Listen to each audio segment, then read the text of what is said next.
Can you? This is a leave to. Yes, Can this is a.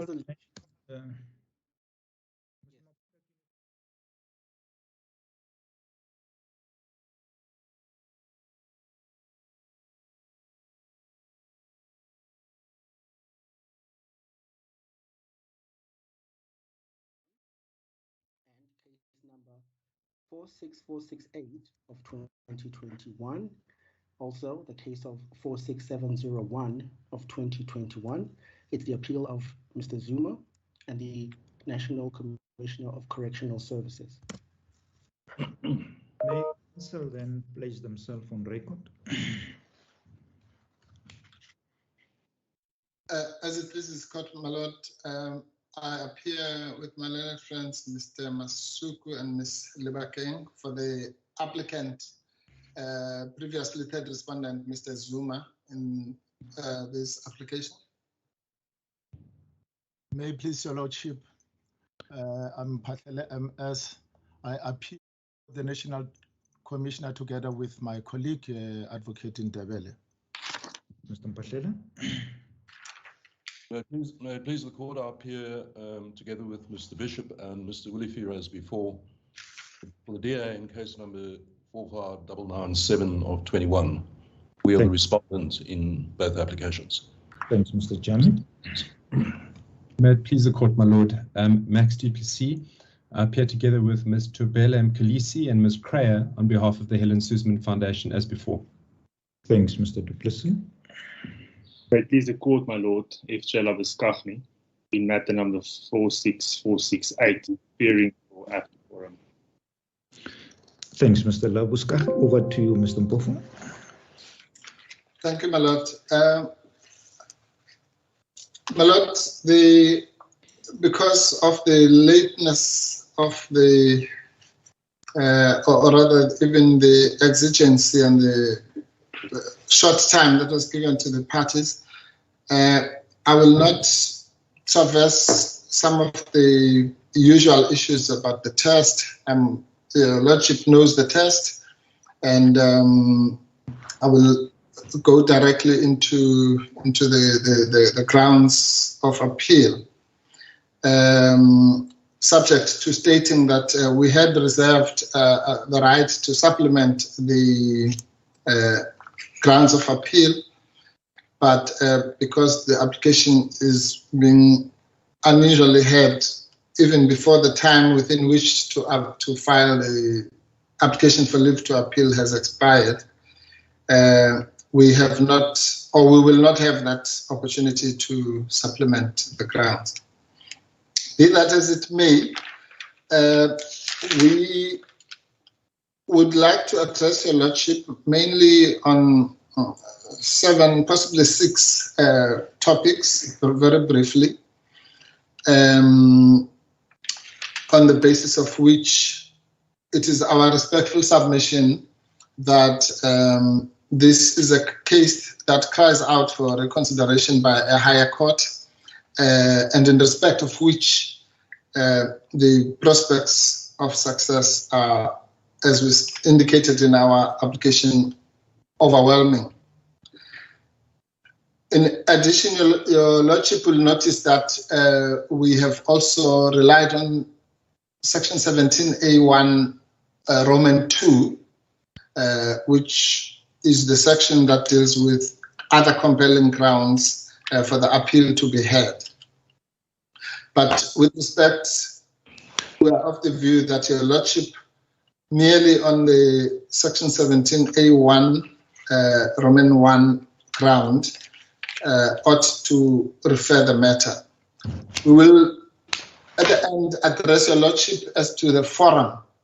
There is, of course, the possibility of the matter being referred to the full court or the Supreme Court of Appeal on appeal, and we will address your Lordship in closing on that aspect as well. My Lord, the Lordship knows that in these kinds of matters, one would normally start with the preliminary points. In this case, the preliminary points of mootness and standing, in our respectful submission were incorrectly decided. And then one would then go to the merits of the review, the judicial review application, because this was not a Part A application. As in the judgment, there's an allusion to some proposed action. There's no other proposed action. This is it. This is the main application, unlike the normal Part A and Part B application. And then, of course, one would deal with remedy. But I wish to change that order, my Lord, for reasons which will become very clear. And I wish to start with the question of remedy. And that is because the remedy that has been proposed demonstrates probably the clearest example of why, in our respectful submission, Your Lordship should grant the application for leave to appeal. And the issue is this, my Lord. Your Lordship, at the application of at least one of the applicants, the Helen Suzman Foundation, has made a finding that the period served by Mr. Zuma, that he is currently serving under parole conditions, should not be counted in determining the length of the sentence that was imposed by the Constitutional Court. Now, not only is such an order completely out of kilter with with any precedent, but it is also out of kilter with the law on parole, or the meaning of parole in the very first place.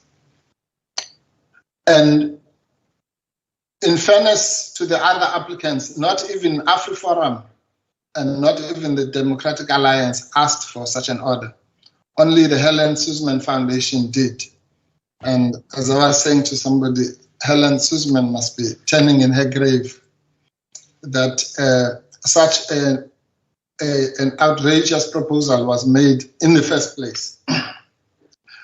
As someone who used to fight for prisoners' rights. And that takes us to the law. Let's just look at the most basic legal issues that arise here. One, we have quoted in the application for leave to appeal the Constitutional Court authority, most recently in the Sonke gender justice case, which makes it clear that prisoners in a constitutional democracy do not lose their basic rights. And they may retain all their basic rights, except, of course, the rights that have something to do with their incarceration. And in that case, the Constitutional Court specifically mentioned the right to medical care, and in the cluster of rights that is referred to by Justice Theron, I think. The Lordship will see that in our at page 7 of our application for leave to appeal, where Justice Theron said, Section 35(2) of the Constitution addresses the general rights of detained and incarcerated persons, including the right to living conditions consistent with human dignity. This entails, among other things, adequate medical treatment and the right to communicate with their spouses, next of kin, religious counselors, and medical practitioners. And then, of course, in the same judgment, the following is said, which is also significant. All the rights in the Bill of Rights apply to inmates, save where justifiably limited in terms of Section 36 of the Constitution. Now, this court did not even bother to do a Section 36 limitation test to see whether, because obviously there must be cases where those rights may be infringed if Section 36 allows. And that's one of the principal errors committed, which we are quite sure that the higher courts would, at the very least, do a Section 36 analysis. They might come to one decision or another. That's a different matter. The fact is that the failure to apply Section 36 is on its own flies against the Constitutional Court authority. But let's come back then to the question of remedy, my Lord. Oh, I'm sorry, my Lord. Yes. Shouldn't your argument be that the third respondent currently is serving his period of imprisonment, albeit outside prison? Yeah, that's what I'm coming to. The second point maybe this is what should have been raised by you during the hearing, that he is out on parole, not out of it's not his decision that he should have been released on parole. This issue has been exercising my mind. I'm raising it now so that other counsel could also respond to it. Yes, we know that the third respondent is a sickly, is an elderly person with comorbidities. As God. And he deserves compassion and empathy. Yes. Despite what the Constitutional Court has said, the fact of the matter is his freedom of movement is restricted, which has an impact on his right to dignity. Correct. And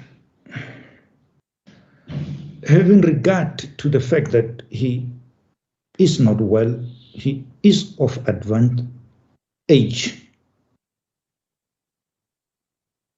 he deserves compassion and empathy. Yes, that is correct, my Lord. But yes, he certainly deserves compassion and empathy. And insofar as the order, that is exactly why I'm starting with the issue of remedy. Insofar as that order is punitive, one way or the other, to him as a person, and the Lordship is quite correct, one has to take that, firstly, the issue that your Lordship raises into account, that why would you punish him? Let's assume for a minute that there were irregularities in the granting of the parole, which we don't concede. Why would you punish him as if he gave himself parole, as if he released himself, as your Lordship correctly points out? But as far as the issue being raised, your Worship, my Lord, that issue was raised acutely. In fact, ironically, it was raised by your Lordship. The first question your Lordship raised in questioning my learned friends was, but how can you say he's out there when he is serving a parole? Because that doesn't mean he's a free man like you and me or other people. And in argument, we reiterated the point that your Lordship has raised. So I'm surprised if your Lordship says it should have been raised, because it was raised by us and it was raised by your Lordship.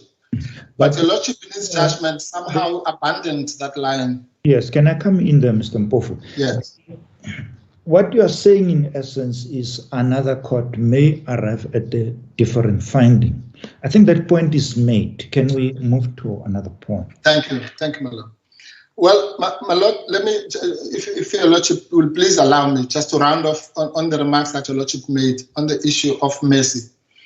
The Lordship, of course, is correct. That's why I was saying, whichever way you look at it, this is punitive. We know it's not a criminal court, but a punishment is a punishment. And your Lordship knows the basic principles of punitive or sentencing is that it must be laced with a measure of mercy. But before anyone can even talk about mercy, one has to talk about the law. Compassion comes later. The law must be applied. What is parole? Parole is a form of correctional community type of service. And that is why it is clustered. Even in Section 79, it says National Commissioner and so on may grant parole, which is ordinary parole, community service, and medical parole. All those things are of the same species. They are forms of serving a sentence. So the notion that when you are outside on parole, you are benefiting or you're just like any other person. It's as far as the law is concerned. Remember, can I come in there? I'm sorry, yes, Chief. You must remember that at the time he was released on medical parole, he didn't qualify for ordinary parole. Well, that goes to the other grounds, because for ordinary parole, yes, no, your Lordship is quite correct. I'm not talking about ordinary parole. I'm simply saying parole. Remember, the medical thing is just an adjective, but it's parole. It's like saying a red car. Yeah, Mr. Mpofu, I accept that when you qualify for ordinary parole and you are released on parole, you are serving your sentence outside prison. Yes, my lord. I think we agree on that. We agree on that, my lord. All I'm saying, I'm sorry, my lord. Your Lordship is not finished here. The difference here is at the time he was released on medical parole, not ordinary parole. He had not served enough time to qualify for ordinary parole. I think it's important that we draw that distinction. Well, my lord, no. That distinction is a non-distinction. Let me explain, my lord. In the definition section of the Act, there is a definition of parole. Yes. Okay. It's parole. Whether it's medical parole or blue or yellow parole, is parole. So it says parole means a form of community corrections contemplated in Chapter 6. The point I'm simply making now is that by the legislature decided that parole is a form of imprisonment. It's a different form. So that I think you're quite right. We're saying the same thing. I'm just tracing it from the Act itself so that it's clear that we're not asking for compassion. We're simply asking for the law to be applied as it is in the section. So if compassion is applied, that may well be so. But the idea that parole is something else other than serving a sentence, which led, of course, to your Lordship's order of substitution to say that the period must not be counted. That flies in the face of the definition of parole. It flies in the face of the cases, other cases. In this division, there's a case which we posted this morning. I don't know if your Lordship saw it on a case of Dupree. We posted it on Case Line this morning.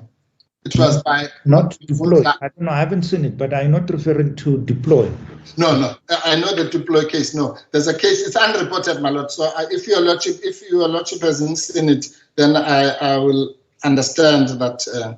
But it was by Mavundla AJ, when your Lordship says it. It says something like this at paragraph 9. The applicant, like any other parolee, remains at all times a sentenced prisoner and has no right to parole, similarly to resist, in my view, the revocation thereof. And then it explains section 75 and so on. And then at paragraph 12 of that same judgment, it says, a parolee remains at all times a sentenced prisoner and has no right to parole. The National Commissioner has a wide discretion in deciding whether to release sentenced persons on parole or revoke the parole. And again, I'm not making the second point about the National Commissioner. I'm simply making the point that this court, your court, my lord, with respect, has found that a parolee is tantamount to a sentenced prisoner. But your Lordship and I are at one on this. And as I say, I'm not surprised because your Lordship himself raised this question with my learned friends at the hearing. And it's not clear in the judgment how your Lordship then came to the conclusion that the period, given that understanding, that the period should not count. And your Lordship, it comes, we don't want to re-argue the case.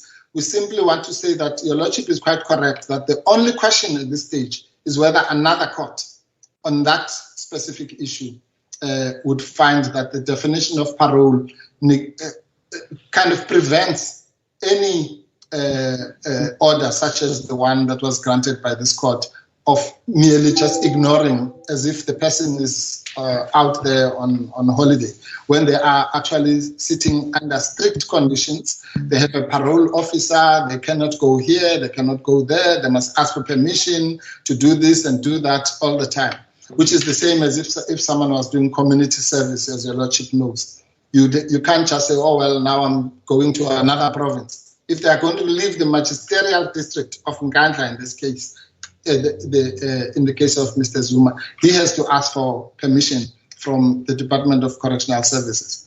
Whereas and how can then a period like that, which is not normal life as suggested in the judgment, not be counted? That, apart from punishing the wrong person, is in its own just wrong in law with respect. Then, my lord, moving away from that point, in my respectful submission, that point alone that your lordship and I have just been discussing would entitle an application for leave to by appeal, because that's a serious question which needs to be explored by the higher courts. It might well be that your lordship is correct, that if you are on parole, you are not a prisoner. Despite but Mr. Mpofu, the issue here is, and this is what I think the higher court would have to decide. At the time the third respondent was released on medical parole, yes, he had not served sufficient time to qualify for ordinary parole. Assuming I was correct in my finding that the parole decision was unlawful and unconstitutional, assuming that was correct, it would have meant that the third respondent is in custody. Well, not necessarily, my lord. Yeah, but listen to my point. My argument here is, if his release on parole was unlawful, he has to go back to prison because he didn't qualify for ordinary parole. No, my lord. That's exactly the problem with the judgment. That's correct. Let's assume, my lord, that he was released on the 5th of September before qualifying for ordinary parole. Lawfully released or unlawfully released? Unlawfully. Let's assume he was unlawfully released on the 5th on parole on the 5th of September. And then on the 6th of September, the court said, what your lordship is saying would be correct. It would, in either event, he would have to go back to wherever he was, whether it was hospital or the cell. There's no doubt about that. Your lordship is correct. But the issue in this case is whether, if that decision is taken 20 years later, when he has finished his sentence, or he has passed the threshold for ordinary parole, whether the court can still act as if that the court was sitting on the day after. Surely that is wrong, my lord. Yes. That is really the nub of the issue. You can't. I take your point. I think your point is well made.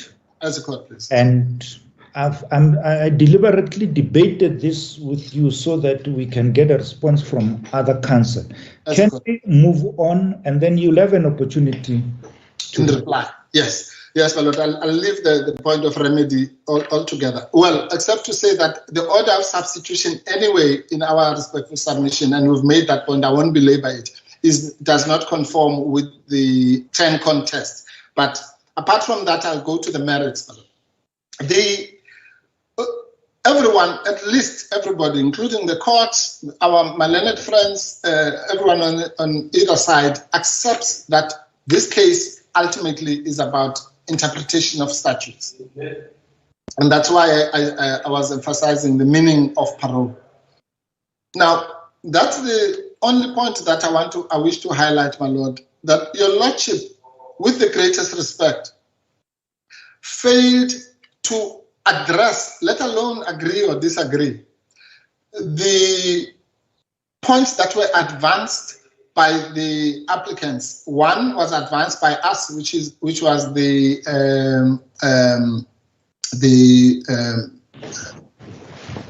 delegatus point, which is that if there is a statute that has a general provision, such as Section 79, and also has a special provision, such as Section 75, then for a particular case such as this one, the special provision, Section 75, must prevail.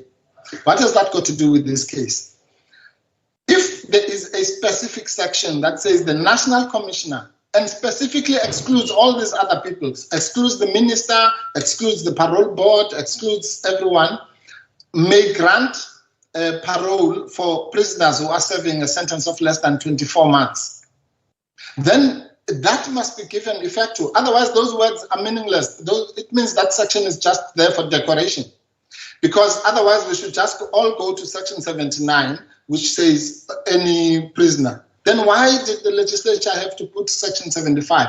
That old maxim of law is to prevent that absurdity.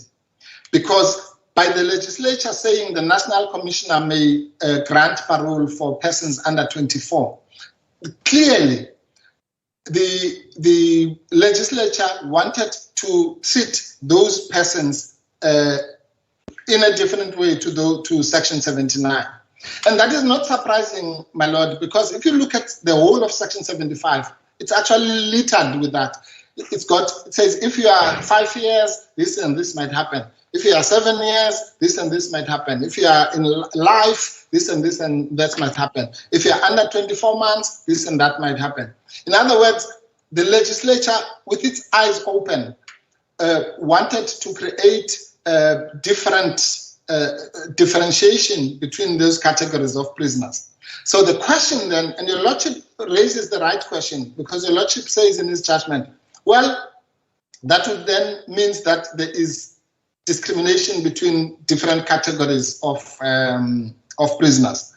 But that is not the test for discrimination, as it was said in Haxon.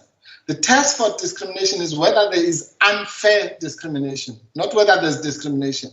In other words, whether there's irrational differentiation.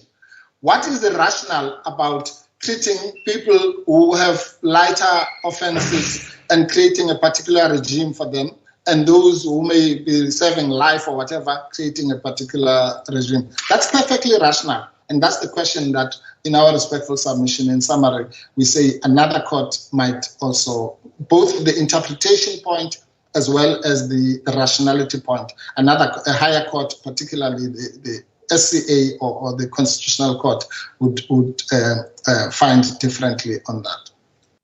But the problem is more serious than that, my lord.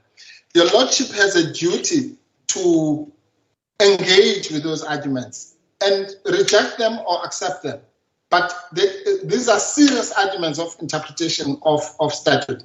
So for the court not to even address them means that we are none the wiser as to whether the court accepted the argument or did not. And my lord, if I may refer to this is one of the most misunderstood issues about a judgment, that a judgment, after all, is communication to the public out there, particularly in a matter of public interest like this. It is communication to the parties as well. And the bedrock of a judgment is not a set of conclusions to say, well, you must just don't count the time or whatever. It is the reasoning that follows that conclusion. And this was said, my lord, in the Constitutional Court in the case of Mpahlele versus First National Bank, 1999, 2 SA 667 at 671, as follows by Goldstone J. Says, there is no express constitutional provision which requires judges to furnish reasons for their decisions. Nonetheless, in terms of Section 1 of the Constitution, the rule of law is one of the founding values of our democratic state, and the judiciary is bound by it. The rule of law undoubtedly requires judges not to act arbitrarily and to be accountable. The manner in which they ordinarily account for their decisions is by furnishing reasons. This serves a number of purposes. It explains to the parties and to the public at large, which has an interest in courts being open and transparent, why a case is decided as it is. It is a discipline which curbs arbitrary judicial decisions. Then, 2, it is essential for the appeal process, enabling the losing party to take an informed decision as to whether or not to appeal, or when necessary seek leave to appeal. It assists the appeal court to decide whether or not the order of the lower court is correct. And finally, it provides guidance to the public in respect of similar matters. It may well be, too, that where a decision is subject to appeal, it would be a violation of the constitutional right of access to the courts if reason for such a decision were to be withheld by a judicial officer. What I'm saying, my lord, is that I'm not so much saying that your lordship should have applied this maxim, or even the other issue invoked by my learned friend, Mr. Mphahlele, as to whether regulations can be used to interpret a statute that gave rise to them. But the mere fact that the court, in a case which is essential about interpretation of statutes, does not address 2 very important, very, very old canons of statutory interpretation which have been argued, rightly or wrongly, is in itself, with the greatest respect, a disservice to the parties, to the public, and to the appeal process. Because that court, when it deals with these maxims, will now be almost like a court of first instance, without the benefit of your lordship's correct or incorrect reasoning on that issue. And that, with the greatest respect, my lord, is on its own a ground of appeal. And I'm picking up the most important ones because we don't have time. Then, my lord, there's the issue of separation of powers. This is very crucial. Your lordship, I won't bore you with the quotations from Batu Star. Your lordship is very familiar with all those. But they all come to this. It's not a complete prohibition, so I must not be misunderstood. But courts must be very, very reluctant to themselves step into the shoes of the executive. If an executive power is assigned to a minister or a national commissioner or whatever, that is an executive power. On the very sacrosanct principle of separation of powers, courts must be extremely reluctant to say, well, I saw an article in the Sunday Times, that means you are not sick. Because that, apart from encroaching on an area of executive power, is also placing the court in a position where it must make a medical decision. Let me make an example. One of the issues that your lordship raises is that doctor, I don't know which of the doctors, said that is medically incapacitated instead of physically incapacitated. Now, that might be different in normal English, but how does your lordship know medically that physical incapacitation is not the same thing as medical incapacitation? But Mr. What does the statute say? Because that's the language of the statute.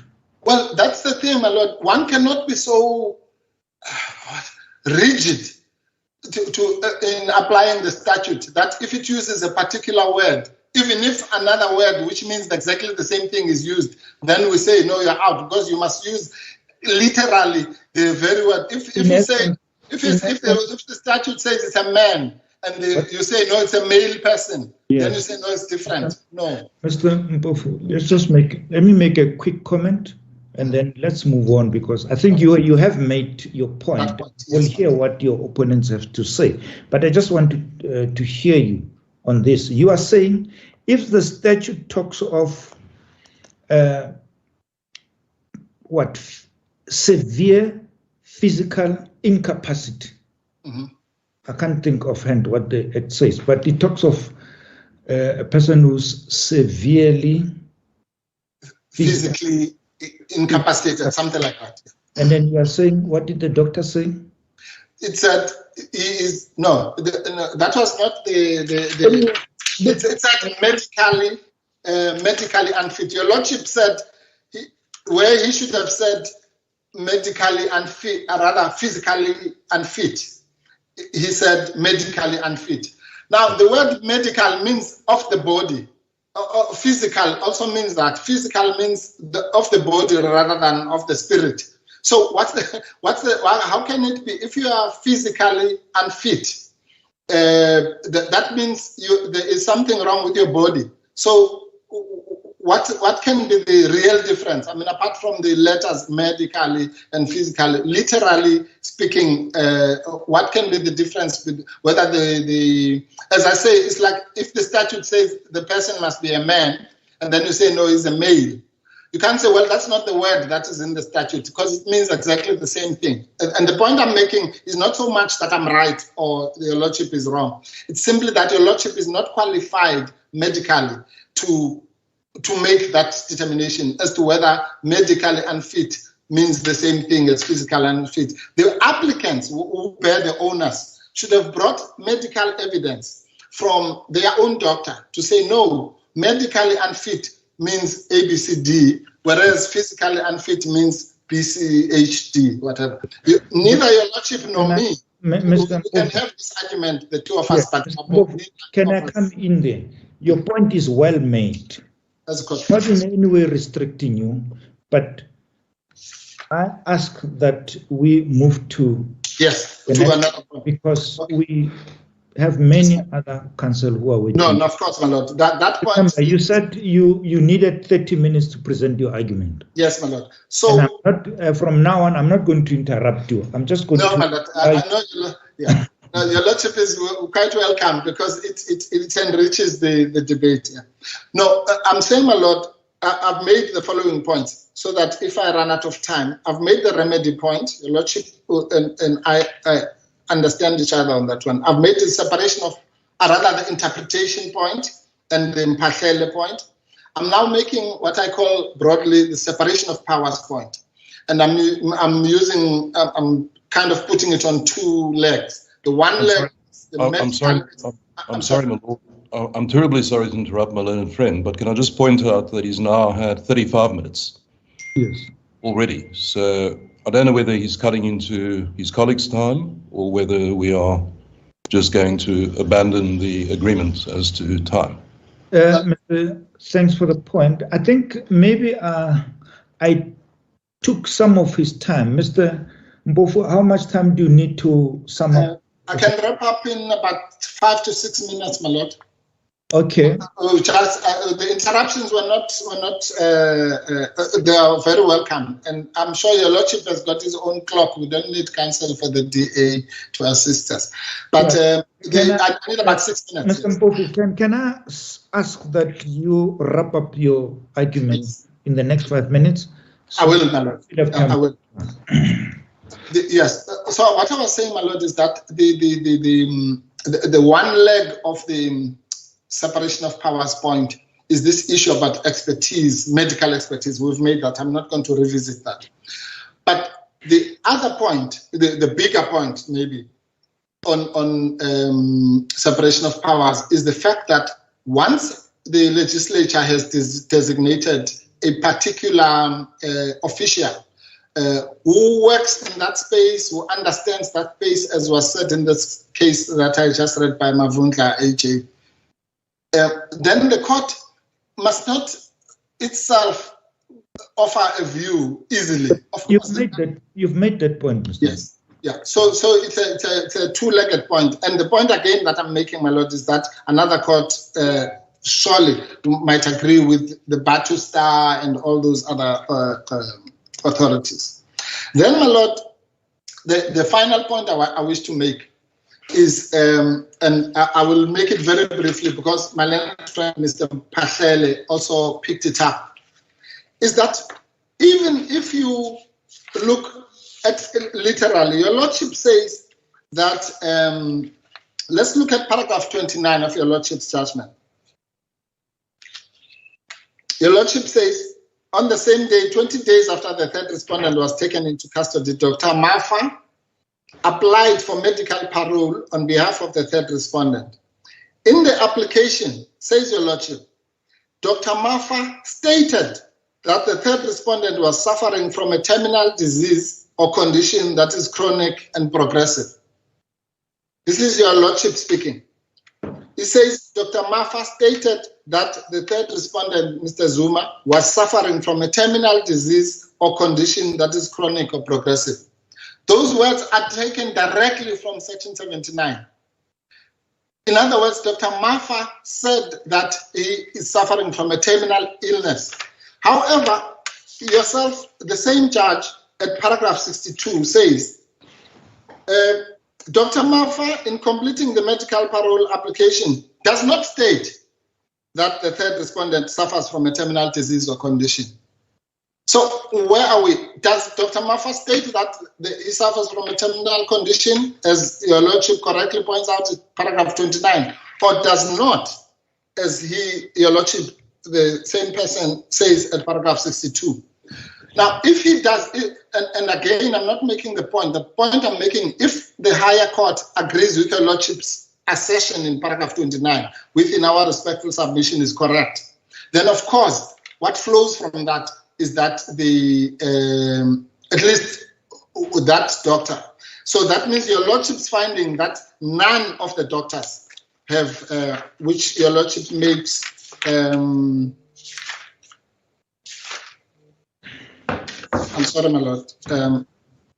I think the point is well made. Yes, as the court pleases. So, my lord, just on those broad basis, let alone issues of standing and mootness. And all I want to say, my lord, is that the mootness point, of course, is related to the remedy point, because your lordship is quite correct. If indeed he does qualify for ordinary parole, then the mootness point might come back. If your lordship is correct that the period should not be counted, then of course, so there is that relationship, which another court might also find that the mootness point then become. If the court is with us on remedy, it might well be that the mootness point is still alive, as the court pleases, my lord. Those are our submissions, my lord. There are many other grounds. Your lordship has seen our application and the heads. Because of time, I will confine to those. Thanks, Mr. Mpofu. Mr. My lord, I'm so sorry. I'm sorry, my lord. We have said that your lordship should refer the matter to the SCA. I promise to come to that issue. Alternatively, to the full court. I know that the National Commissioner has got a different configuration. Maybe after hearing what my learned friends have to say, I'll deal with that in reply.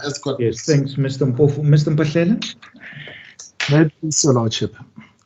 How much time do you need, Mr. Mpahlela? My Lord, I'll try and stick to the time that was agreed in chambers. Yes, I'll appreciate that. I'll also try not to interrupt you. May please, Your Lordship. Firstly, my lord, I think, we stand by all that is said in our heads of argument in our application for leave to appeal. But however, I just wanted to pick up on some few pertinent issues. Firstly, I would like to pick up on what was said by my learned colleague in relations to the fact that medical parole, like any other parole in itself, it's a system of community correction. In that, and we've made reference to that in our heads of argument to the case of Parole versus the Minister of Justice and Correctional Services, where the court held that parole is a form of punishment which is served by an inmate within a system of correctional of community corrections in terms of Chapter 6 of the Act. And if that is the correct legal position, my lord, my submission is that if now we're having a situation where it is said that the third respondent himself, period which he served, outside the prison should not count, that in itself we submit would amount to double jeopardy. And secondly, we submitted that, it cannot be said that he released himself. He didn't release himself.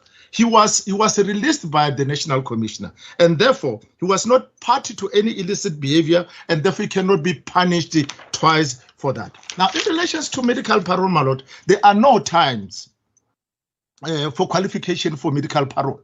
What is only required of an inmate or an offender is that he must suffer, the kind of illness, he must be terminally ill, or that he must be incapacitated in such a manner that he's not able to perform his daily activities. That's all that is required. While there are time frames that are required for ordinary parole, that is not required in relations to medical parole. So he can be determined at any time.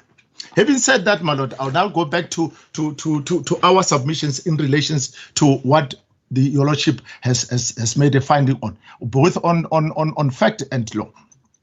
Firstly, my lord, we would like to deal with paragraph 44 of your lordship's judgment, where your lordship says that that the offender's trusted medical practitioner no longer make a diagnosis of a medical illness or a physical incapacity. Now, we would want to refer your lordship to the provisions of the Act.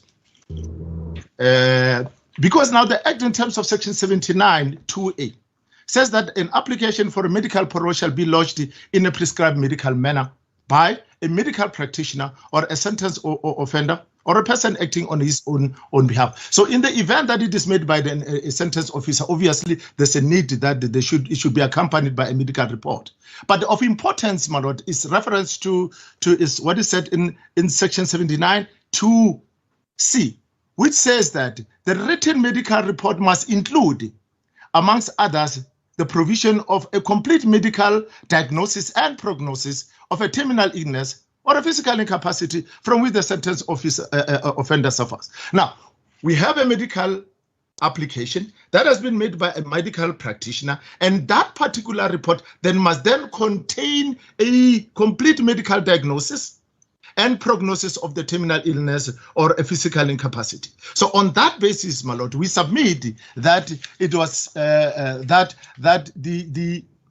your lordship erred in paragraph 44 when it says that there's no need that in terms of the new regime that the medical, it said the medical advisory body, an independent expert comprised of 10 medical appointed by the has the impartiality and independence made a medical determination whether or not an offender is terminally ill or suffering from. So we submit that it is not the medical parole and advisory board that makes a diagnosis. A diagnosis must be made by a medical practitioner that has assessed and examined the offender. Now, if one were to look now on section 79 3A, my lord, and that is the one that deals with what is it, the role of the medical parole and advisory board, and that's the one that gives the extent of what is it that it needed to do. And I'm saying this by making reference to the Act, my lord, because your lordship in his judgment, looked at the regulations, and that's where we came up with that argument that your lordship erred in utilizing the regulations in order to determine the meaning of the Act itself. By so doing, we have a situation where the tails wags the dog. And if one were to look at 79.3, it says the minister must establish a medical advisory board to provide an independent medical report to the National Commissioner, Correctional Supervision and Parole Board, or the minister, as the case may be, in addition to the medical report referred to in subsection C. Our submission is that now this is the role of the medical parole and advisory board. It only provide an independent medical report to the National Commissioner in respect of this matter. It doesn't, as your lordship has ruled, makes a determination or a prognosis, and the fact that your lordship ruled that such a recommendation is final and binding, we submit that, my lord, that is a misdirection on the basis of what it says here. And I'm going to deal with the case of that your lordship has referred to as the authority for the submission, the case of the Kimberley Junior School, which your lordship has referred to as the authority for the proposition that the recommendation which is made by the parole board it's final and decisive. We said that is not correct, madam, for the following reason.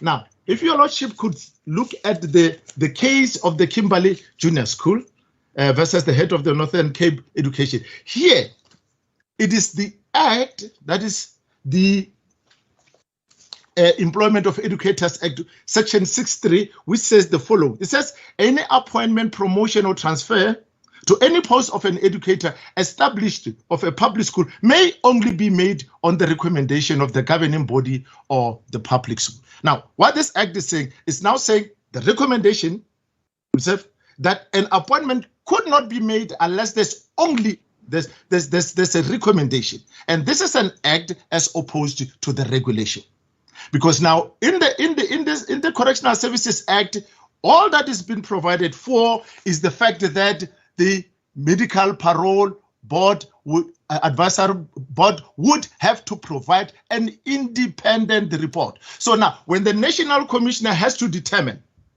in the exercises of his own discretion, whether to grant or not to grant parole, he will have to look at all the reports. That is the report of the medical practitioner, of the offender, also including the independent report of the medical advisory, medical parole and advisory board. So this is an additional report that the National Commissioner would have to look at. That then brings us to the conclusion that the person that makes a determination on whether to grant parole or not parole is not the medical parole and advisory board. It is the National Commissioner in terms of the section that we are relying on. So we are submitting that, after all, the Kimberley Junior School is not an authority for a proposition that the recommendation itself is final and binding. That's the first point, my lord, that we needed to do. We move into the and that will deal with the point that is in paragraph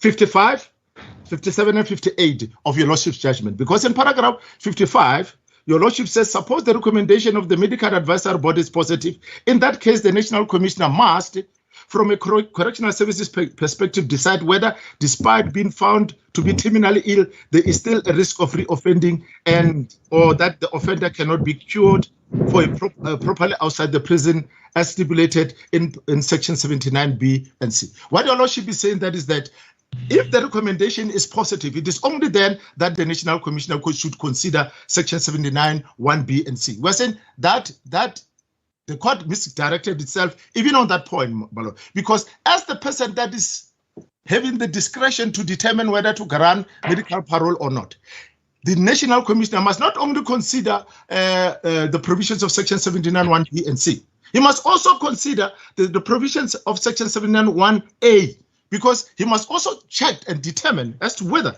under the circumstances, is the offender terminally ill or not. You must still do that determination before moving to B and C, irrespective of whether the recommendation is positive or not. That's another point. And on paragraph 57, your lordship says, in summary, the board and not the doctors treating an offender, as it was in the case previously, decides if the offender is terminally ill or severely incapacitated. If its recommendation is positive, the commissioner must then decide whether section 71B and C are satisfied. We said that is not correct, my lord, because that would amount to rubber stamping. And if the legislature intended that it should be the medical parole, medical advisory parole board that makes that particular determination, the legislature would have clearly and specifically stated so, and it did not. Because if one looks at the legislation itself, it should be the National Commissioner and not the board. And on paragraph 58, my lord, your lordship also made the following finding.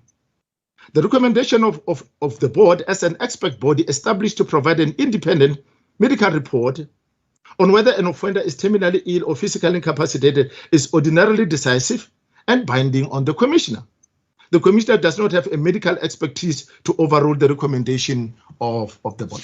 My lord, it is quite clear that if that was the intention, we would have made it very clear, and we've made that distinction to say, in respect of the Kimberley Junior School, there it was very clear that the discretion of the head of department was circumscribed, because he could only make the appointment if there's a recommendation. But that is not what the wording of section 79 3A says, because 79.3A only says that, after all, it shall provide an independent medical report. My Lord, I want to move to the next point. How much more time do you still need, Mr. Mphahlele? My Lord, I just wanted to let me just see. So far, I think I've used less than 15 minutes of my time, my Lord. Okay. I've just only less than 15. I still need another 15 minutes just to wrap up one or two things. My Lord, I just want now to deal with the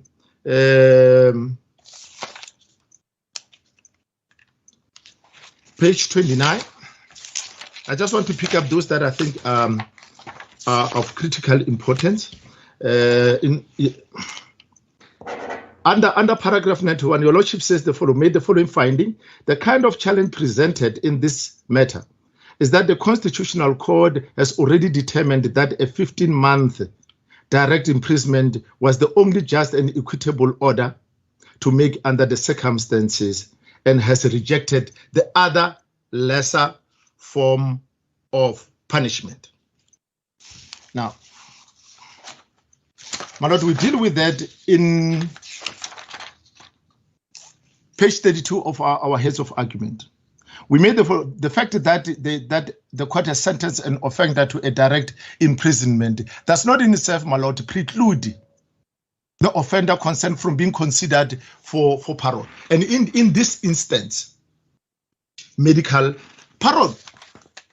Because the Constitutional Court, my Lord, has exercised its powers by sentencing the third respondent to incarceration, consequences upon which he was handed over to the Department of Correctional Services, which in turn is sanctioned by the Correctional Services Act to deal with inmates under its control within the confines of the law. And once an offender is sentenced, the Correctional Services Act provides that the National Commissioner has the discretion to determine on whether the offender should be granted medical parole. Mr. Mphahlele, I don't think there's a dispute about that. If a person qualifies for medical parole, even if the Constitutional Court has imposed a direct sentence of imprisonment, in my view, the question here is that do you qualify? If you do, you are entitled to be released on medical parole. So this depends on whether the parole decision is lawful or not. If the parole decision is lawful, a patient who's terminally ill has to be released on medical parole. I don't think there's a dispute about that. I just thought I must clarify this, that if you qualify for ordinary parole, yes, you must be released.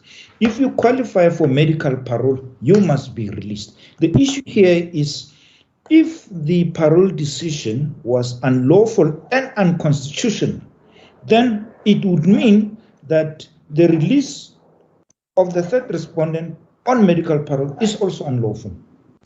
In this, my Lord, and we submit that your Lordship came to the conclusion that it is unlawful and unconstitutional because your Lordship moved from the wrong premise that the recommendation by the Medical Parole and Advisory Board is final and binding. And we said the legal position is not that, my Lord. The legal position is that it only submit a report, and it is that report of the parole board that has to be considered together with other reports. And we then made a submission that the report of Dr. Maspa and the report of Dr. Mphahlele indicated, and that in itself, that the offender complied with the requirements of the law, and therefore not unlawful and unconstitutional. Thank you. The point is well made, Mr. Mphahlele. And your Lordship, your Lordship, in his determination or in making his finding, looked at the wording that was used in the report of Mafa and the report of Dr. Mphahlele, without interrogating all the necessary information that was before the National Commissioner when the National Commissioner made the decision on whether to grant medical parole or not. And the Lordship was not even in possession of all that information because there was some information that is with the South African Medical Health Services that was not before the National Commissioner. I mean, that was not before this Honorable Court. And the report, some of the reports were redacted. That was before the Honorable Court. And on that basis, the Honorable Court was not in a position to make an informed decision based on all the medical evidence that was before it. and was not even in a position to interrogate those because it didn't have them before itself. So therefore, the decision to substitute the decision of the National Commissioner with its own decision, we submitted this. It is a misdirection, my lord. Yes, but Mr. Mpahlele, the parole advisory board has all the reports, even unredacted reports, and it came to a conclusion that the third respondent does not meet the requirement of the. That's their finding. That is their finding, my lord. And the finding is not final and binding because all that they did to do is to submit their finding. And the National Commissioner does not only has to accept what the parole board is saying, he must also determine on the information that was before the parole board as to whether in the view of the National Commissioner, the parole should be granted or not. Yes. So that's the point that we're making. Yes, the point is well made, Mr. Mpahlele. And my lord, I just wanted now to address, because of the time constraints, the point that we're making in terms of compelling reasons. We submitted that, apart from those reasons that we've demonstrated, that there are reasonable prospects of success on appeal, that this matter presents a quintessentially case for a compelling reasons as envisaged in Section 17(1)(a)(2) of the Superior Courts Act, as to why this matter should be heard by an appeal court, in that the decision of the Court of Appeal will bring about certainty, my lord, in the correct interpretation of Section 79, right, with the provisions of Section 75, 7A of the Correctional Services Act and the regulations promulgated thereafter. And secondly, my lord, the interpretation of legislation and regulation promulgated thereunder is by its nature eminently appropriate for the attention of the appeal courts.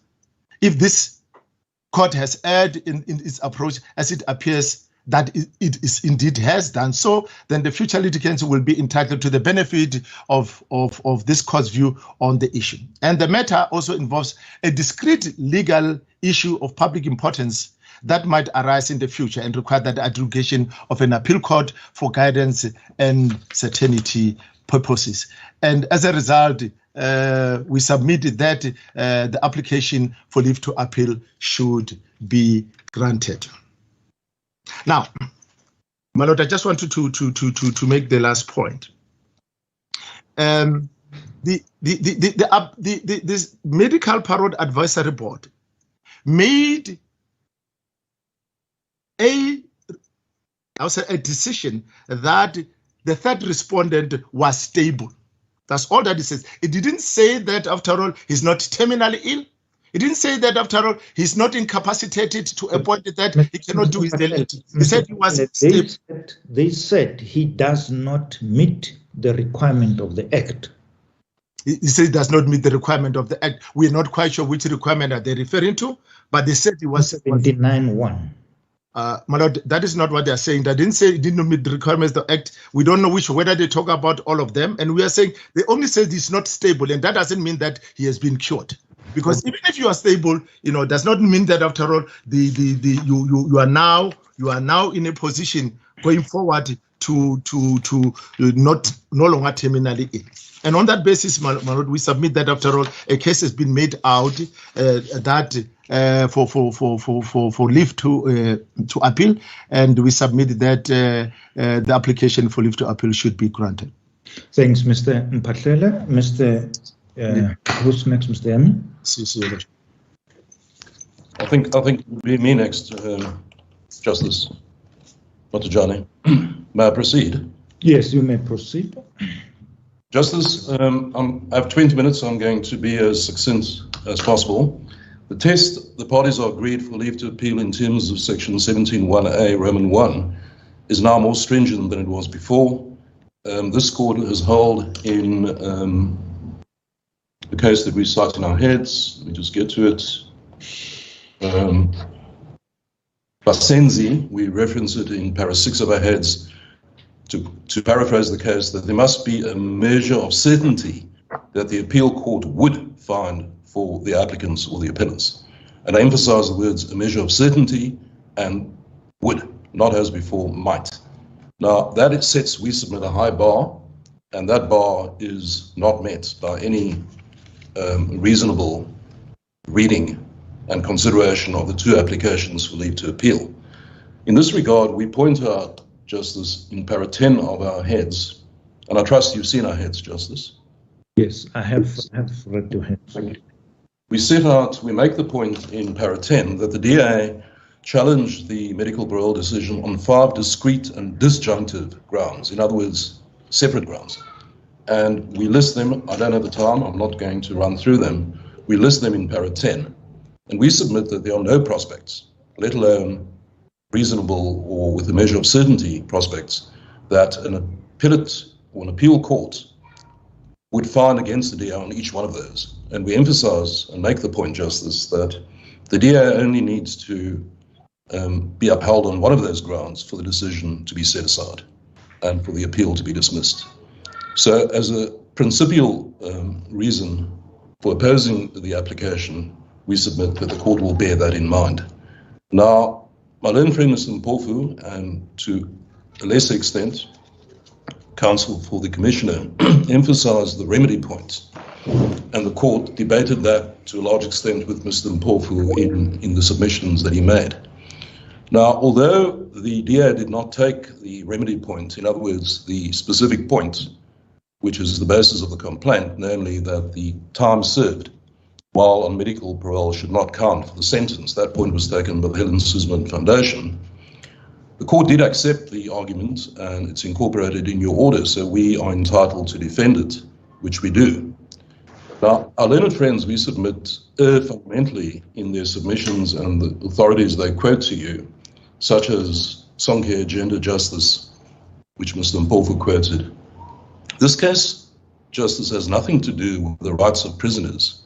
That is a very old and very sacrosanct principle which long preceded the advent of our Constitution, that prisoners retain all the rights, albeit before the Constitution it wasn't constitutional rights, which they had before incarceration, but for those that are necessarily or reasonably constrained by the fact that they are prisoners. And we have no quibble with that as a point of departure and as a principle.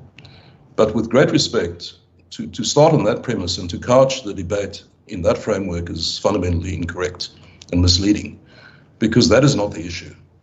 Mr. Zuma, while incarcerated, had full access, as we know from the record, to the best possible medical care in prison. He had the assistance, he had nurses assigned to him, he had the assistance of medical practitioners from the Military Health Service, and he was being optimally managed in prison. Perversely, now that he's been released on medical parole, he has been released to Nkandla in the care of his wife, who has no medical training or expertise. Nkandla is many, it's not famous way, it's so his condition, the conditions under which he's been incarcerated, or not incarcerated, the conditions under which he's now serving a sentence, albeit on medical parole, are suboptimal compared to the conditions that he was serving them under while in prison. And we also know that, I think the record indicates this, for the entire period that he served his sentence in prison, he in fact was in prison for less, I don't think even one day. Upon admission, he was immediately put into the hospital section of Escort Prison. Shortly afterwards, I don't have all the facts, but they are clear from your judgment and the record, he was transferred to a facility, I think it was in Pretoria, and thereafter he was released on medical parole. So he's had optimal medical treatment, which is not the case now. So the correct framework of the remedy order that you made, namely that he served at the time that he's been out unlawfully on medical parole, and we submitted it is unlawful for the reasons in your judgment and in our application and the other applications. Your order that time not count toward time served was an order that once you found that there was an unconstitutional act on the part of the Commissioner, you were entitled and in fact obliged in terms of 172(1)(b to make. You And that's how you construct it as we understand it, your order. There's a second basis for the order you made, and that is just and equitable remedy, which has to be made in terms of PAJA when you find an administrative action is reviewable. So on those two legal bases, and we've dealt with all the authorities in our previous heads, Justice, that order we submit was an order you were entitled to make. And we are not to be understood as saying that, and as you correctly with respect pointed out at the commencement of the debate with Mr. Mpofu, we accept, and I believe we made that submission also in the main argument at the hearing, that we are dealing with a 79-year-old sickly individual. No one says that he is in the greatest of health. We accept that. That's what the medical parole board says. But what's beyond any doubt, Justice, is that the order you made is grounded on the facts, and I'm going to deal with those briefly in a minute, and was not and cannot be understood as being a punitive order. And the court, with respect, should not substitute legal reasoning, which is what your judgment contains, for unwarranted sympathy for the position in which Mr. President or Mr. Zuma finds himself. The position he finds himself in, Justice, is one of his own making, and we accept that he did not author, although we do make the point very strongly, and that's one of the 5 grounds upon which we attack the granting of medical parole. We make the point that indisputably Mr. Zuma was treated differently to any other prisoner within the South African Correctional Services system. And secondly, we submit, and we submitted, that there are very strong grounds to believe that he was treated differently because of his previous position, and thus there's the issue of bias, which we raise pertinently, and which is not challenged in either of the applications for leave. So the point, Justice, is this was not a punitive exercise for the court. It was an exercise that the Constitution requires you, and PAJA requires you to undertake. And you undertook that decision logically and legally and correctly, we submit, on the facts before you. And it is not a basis to grant leave to appeal merely because you may personally, and I may personally, have sympathy for Mr. Zuma. That's not a legal ground for granting leave to appeal. I emphasize again, there must be a measure of certainty that an appeal court would have found for the applicants or the appellants. And we submit that there are no such grounds. If I could just briefly deal with the substitution point, which is also raised, we submit there's no basis for a court of appeal interfering with that, for the simple reason that, unlike our learned friends, we submit that TRENCON, the considerations in TRENCON, were present here. If the court accepts the correctness of your reasons, which we submit the court obviously must and should, then there is no other possible conclusion to which Mr. or the new commissioner could have come had the matter been remitted. Section 79 is the only pathway to medical parole, as we argued earlier. I'm not going to re-argue that. We've heard no new arguments which we submit persuade an appeal court to disturb that finding. It's the only possible finding. Section 75 identifies the actors and provides no basis for the criteria which must be taken into account for medical parole. That is squarely dealt with only by Section 79. And you correctly analyse in paras 75 to 85, we submit, of your judgment, Justice Matajane, you analyse the legal position in paras 75 to 85, and I emphasise your reasoning at paras 81, 83, and 85 of your judgment. In fact, if I can just point out that in para 81, you say Section 79 applies irrespective of who the decision maker is, and we submit that is entirely correct on an analysis of the legislation. At para 83, you make the point, which none of our legal friends have dealt with, that Dr. Martha applied for medical parole under Section 79 of the Act. The application form is headed medical parole application in terms of Section 79.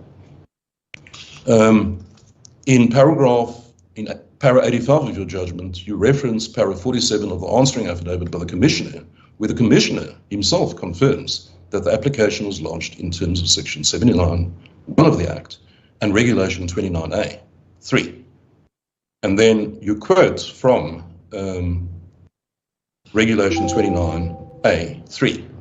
So it hardly lies in the mouths of the applicants for leave to now try to get out of the understanding, the common understanding of everyone, and the factual and legal position that this application was in fact made in terms of Section 79. The obvious reason they want to get away from that is because Section 79, if not complied with 79(1)(a), the Medical Parole Board does not give a positive recommendation. That's the end of the road, as I argued before. And that is the reason that they now try to rely on 75. But that's a dead end for the reasons we advanced earlier in the main hearing and for the reasons you found. One last point. Counsel or the Commissioner reiterated the argument previously made this morning that you erred in using the regulations to construe the Act. With respect, we argued, as I recall expressly, that that was not what the argument was. Our argument was not that. And we submit on a fair reading of your judgment, that's what you found. You did not fall into the fundamental error of using the regulations to interpret the Act. What you did, my Lord, is to apply the regulations, which are there on the statute book. And remember that our submission earlier in the main hearing was that these were not ordinary run-of-the-mill regulations, administrative regulations. These regulations had to be placed before Parliament to be accepted. And Parliament had to approve these regulations. So these are special species of regulations which have the imprimatur of Parliament. But more importantly, if there was an issue that the present applicants had with Regulation 29A3, that should have been challenged squarely, and it could have been defended then.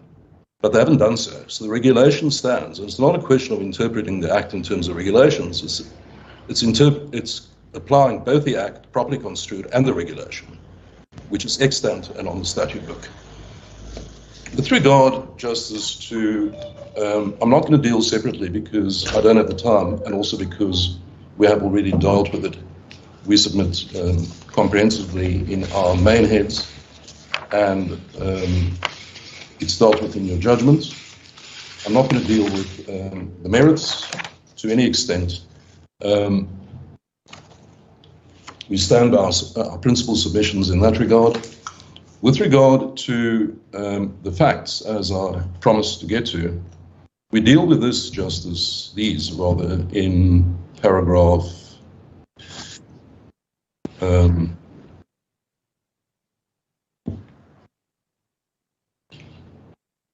paragraph 27. In paragraph 26, in our heads that we filed for purposes of this application,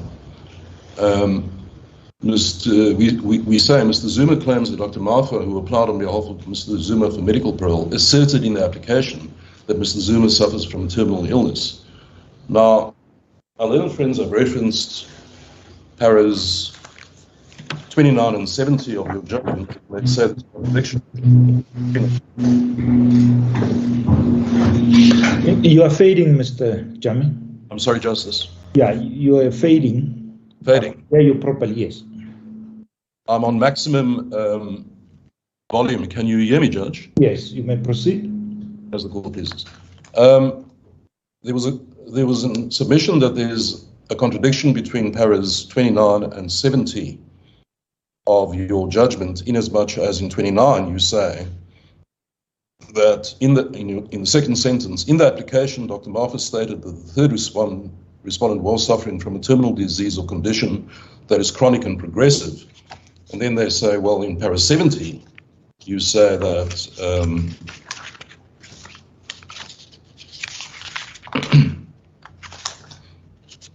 if I could just get to it, Justice. In para 70 on page 23 of your judgment, you say the third respondent claims that he suffers from a condition which carries significant risk to his life. Nowhere does he claim to be terminally ill or physically incapacitated. We submit that on a fair reading of the judgment, you were under no stage under the impression, or did you make a finding that Dr. Martha stated that the third respondent was suffering from a terminal disease or condition, leaving aside the words that is chronic and progressive in para 29. So while the wording in 29 may be slightly out of kilter with the requirements in section 79(1)(a), we submit on a reading of the judgment as a whole, you find that the doctors did not clearly or at all assert that the requirements of 79(1)(a) were met, and you also find, as we know, that the Medical Parole Board found positively that they were not met, and that was the basis of your judgment. Now, if we can go to what we say in para 27, we in fact insert in the heads an extract from the application for medical parole. I don't know whether you have our heads in front of you, Justice. Yes, I have your heads. I ask you to just go to para 27 because it'll make it easier to follow the argument. This is a direct from the relevant document being the application for medical parole and the crucial answer for Dr. Martha in this regard. And this is the basis, the linchpin upon which the argument is made that there was such an assertion as to bring Mr. Zuma within the confines of section 79(1)(a). And we submit simply it doesn't hold water. Question D is the offender suffering from a terminal disease and emphasize or, in capitals, condition which is chronic, to which he answers yes, is progressive, yes. And then the third question, has deteriorated permanently or reached an irreversible state. We emphasize permanently or an irreversible state. His answer is destructive of Mr. Zuma's case and the Commissioner's case. His answer is not yes, but deteriorated significantly. Now that is a conscious decision, clearly, by Dr. Martha to negative the question, or rather to negative the notion, that the deterioration is either permanent or irreversible. He deliberately does not say yes. Had he said yes, we would be dealing with a different factual matrix. He says deteriorated significantly. Now, what is also important in this regard is the definition, which follows immediately at the foot of the page, of a terminal disease or condition. And that is the wording, as you know, of at least the first part, terminal disease, is the wording of 79(1)(a). And that is defined for purposes of this form as a terminal disease or condition is a condition or illness which is irreversible, with poor prognosis and irremediable by available medical treatment, but requires continuous palliative care, and will lead to imminent death within a reasonable time. That is what Dr. Martha should have asserted is the position with Mr. Zuma in order to bring him justice within 79(1)(a). And I say that cognizant of the fact that 79(1)(a) has a second provision which is so physically incapacitated so as not to be able to meet the requirements of daily life. And we submit that on proper evidence that was placed before the court, Mr. Zuma doesn't come home on that second leg either, because we know he's out there moving around, addressing supporters, meeting supporters, etc. So he simply is not on the record, quite apart from the fact that nowhere is it asserted that his condition is physically such that he cannot take care of the daily needs of life. Apart from the fact there's no such assertion, the objective evidence properly before you, Justice, is that that's not the case. On the first leg, with regard to having a terminal disease, we've dealt with that at length in our previous submissions, and I've just pointed out to you what the correct factual position is. So with great respect, on the merits and on the facts, the applicants cannot come home either. Lastly, Justice, I think I've made the submissions I wish.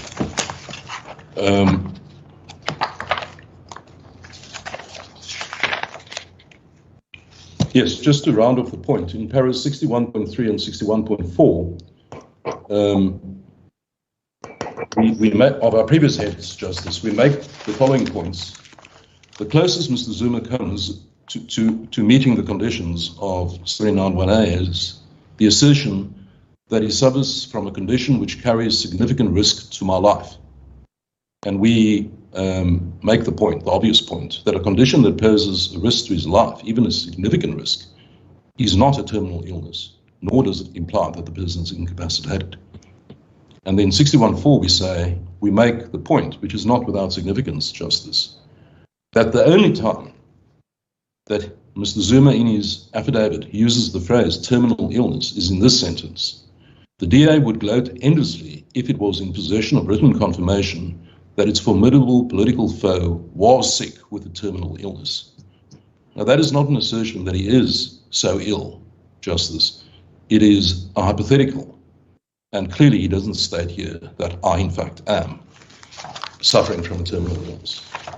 So for all those reasons, Justice, we respectfully submit that there are no prospects and that the court should be wary of its sympathy, which you've expressed with respect this morning for Mr. Zuma, for that being substituted for legal logic and basic principle in order to grant leave when leave shouldn't be granted. If leave is to be granted, because we all know, as a racing certainty, Justice, that if you refuse leave, there will be applications to either the SCA or the Constitutional Court for leaves, for special leave. If those courts are moved to accede to the arguments that are made before them and grant leave, so be it. But that does not mean that this court should ignore the clear legal constraints that govern an application for leave at this point before you and grant leave out of sympathy or for some other reason not contemplated by Section 17(1)A of the Superior Courts Act. Those are our submissions, Justice. Unless there's anything else, we submit with respect that the application should both be refused with costs of £2.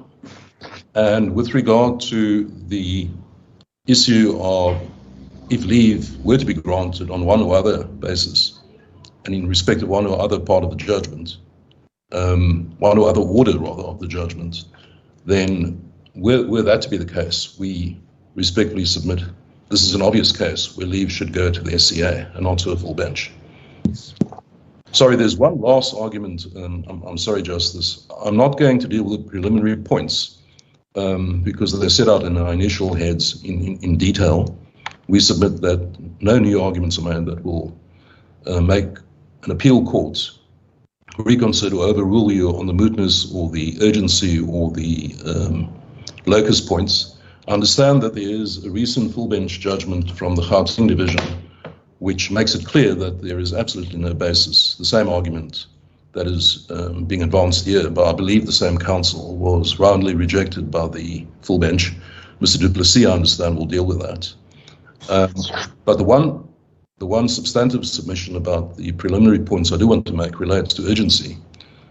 Justice, it can never be the case that, and we know that the question of urgency is in issue between the parties.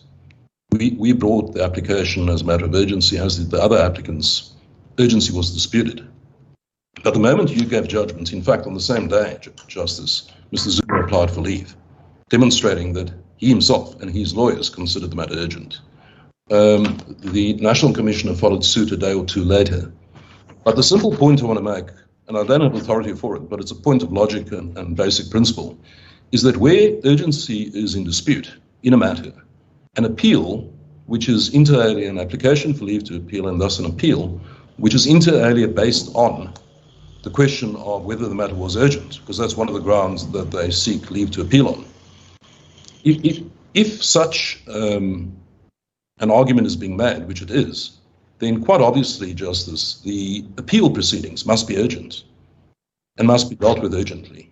And you quite correctly, with due respect, convened this hearing within days of the applications precisely because you consider the matter urgent. Our learned friends initially tried to have the matter heard only in February, and then they reconsidered their position, quite correctly we submit, and have now agreed that the matter, these applications be heard urgently. And similarly, any appeal which follows from this judgment should be dealt with urgently. So the question of urgency, if not or rather the question of urgency, if raised in proceedings as it has been, any subsequent appeal, in order to avoid justice, the question of urgency becoming a brutum fulmen must itself be dealt with urgently, the subsequent appeal. And that's just as a matter of logic and basic principle. Those are our submissions. We say that 2 applications should be dismissed, Justice, unless there's anything else that you wish to add. Thanks, Mr. Chairman. Mr. Duplessis? For business. Thank you, my lord. We heard from our learned friend, Mr. Mpofu, that the prospects, he said, are overwhelming. We, with respect, disagree with him. We think they are underwhelming to the point of vanishing. And I'd like to submit to my lord why we say so through what we contend are 5, what we respectfully submit are elementary errors committed by our learned friends. The first elementary error, my lord, starts right at the beginning, and that is that they don't properly, with respect to them, understand the test for an application for leave to appeal. It starts early in the application for leave to appeal at paragraph 2 by Mr. Zuma, where the test they stipulate is whether there might be prospects of success on appeal. Sorry, my lord, my sound is breaking up a bit. Can you hear me clearly? Yes, I can hear you. I would All like to know if there's a problem. Good.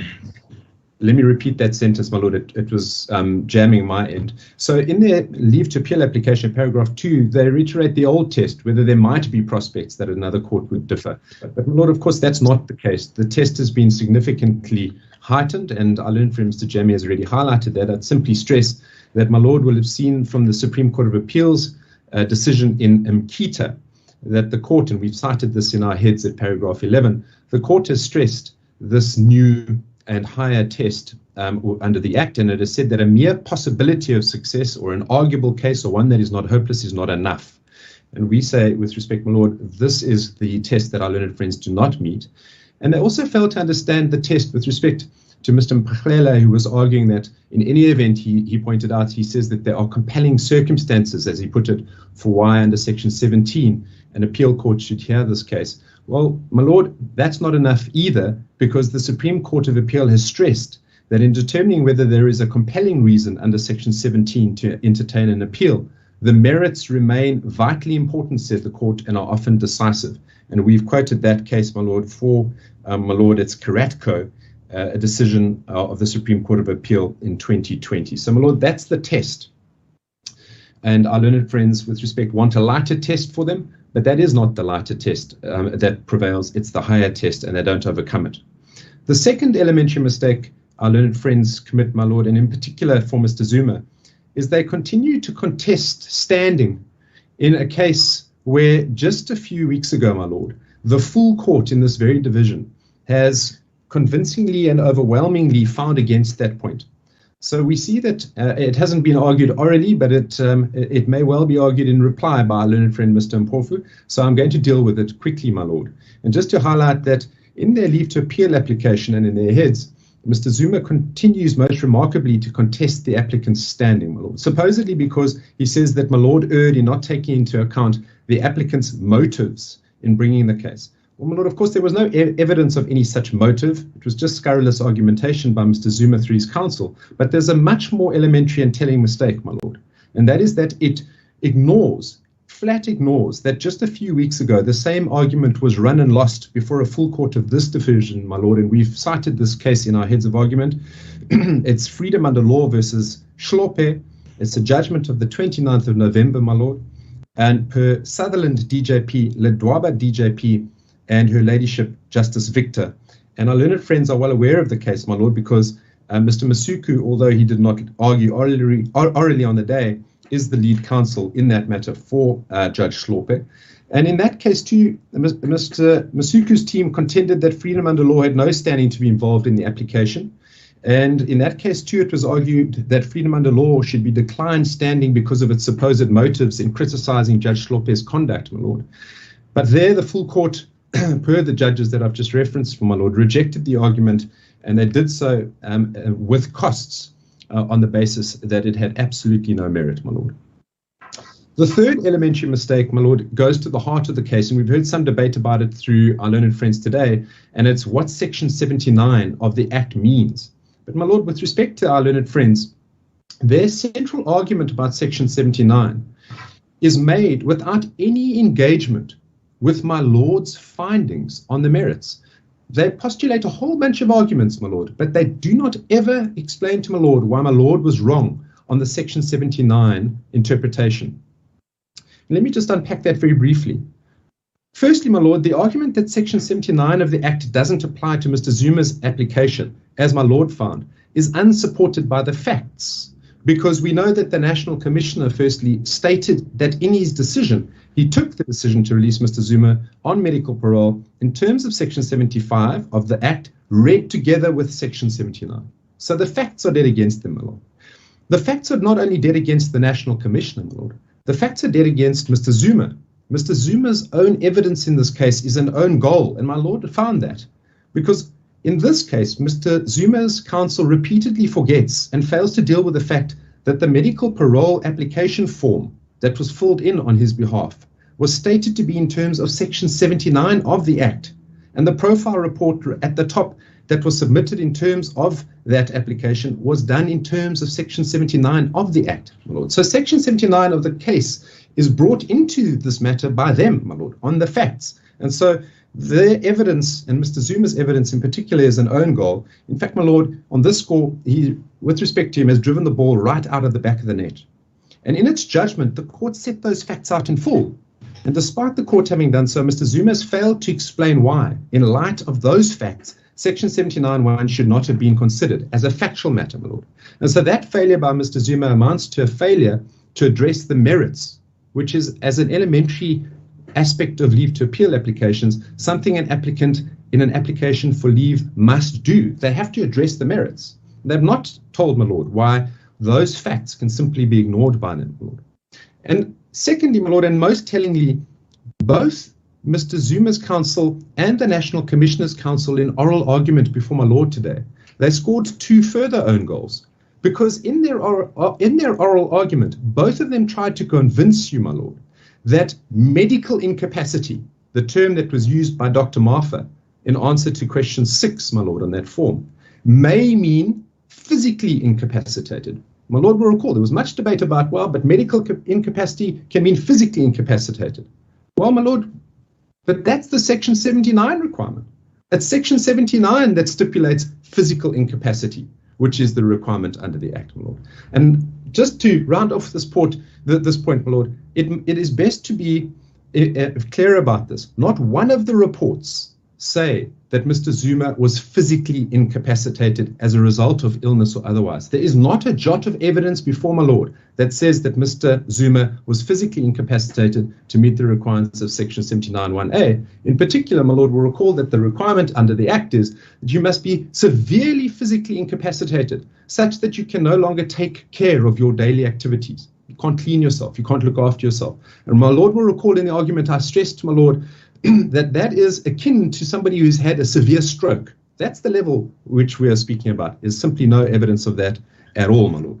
And then third and finally on the Section 79 point, my Lord, is that our learned friends simply fail to deal with statutory interpretation under Indomani. Our learned friends try and invoke common law principles, my Lord, and the old interpretational provisions which they now invoke, suggesting that somehow my Lord got the section wrong. Well, my Lord, you didn't, with respect. You cited the Constitutional Court's authority in the independent education case, where the judgment by Justice Turon specifically set out the test, and which is you consider the Act as a whole, you consider the wording, you consider its context, you consider its background, and you consider its purpose to try and understand what the Act means, my Lord. And so with great respect to our learned friend, Mr. Mpofu, most unfortunately, suggested by reading out from a judgment from, I think it was from Justice Goldstone, my Lord, that suggested that somehow my Lord hadn't properly given reasons for your judgment. With great respect, that's a disrespect to my Lord and the judgment. The judgment is comprehensively reasoned. It sets out in detail the factors that my Lord took into account, grappling with a very important case. And my Lord understood the public interest in the matter and therefore did justice to it. And my Lord commenced with a review of the language. You looked at Section 79. 79 is headed medical parole. Subsection 1 articulates that any sentenced offender may be considered for medical parole, but if requirements are met, and that is a requirement that engages the medical parole board, and it has to be involved.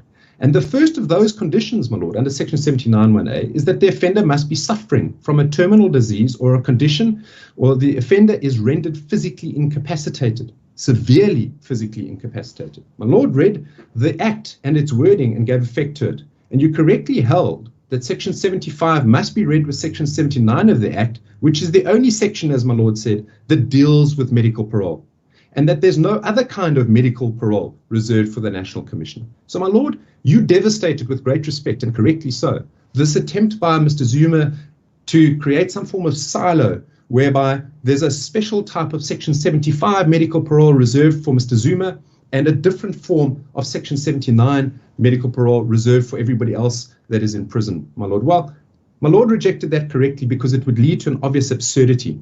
To have one set of offenders who are required to go through one process in order to obtain medical parole, and a different set of offenders in Mr. Zuma's special camp who simply get granted medical parole if the National Commissioner decides it, but free of any substantive or procedural requirements that needed to be met under the Act, my lord. The absurdity is made more bizarre, as I've already said, my lord, because Mr. Zuma used the process in section 79 of the Act to obtain medical parole. That was what he decided, and his doctors decided was the process that they had to follow, and they are stuck with it. They have to live with it. Lastly, on this point, my lord, on the interpretational point, because it was said that my lord didn't give proper reasons. Well, you did, because there was a suggestion by Mr. Mpofu that section 39(2) requires some form of Bill of Rights engagement that my lord didn't properly analyze, and that my lord didn't engage in a section 36 limitation inquiry. Well, with the greatest respect, my lord, it's unclear how that could possibly have happened. What constitutional right are our learned friends attempting to rely on? They don't tell us, my lord.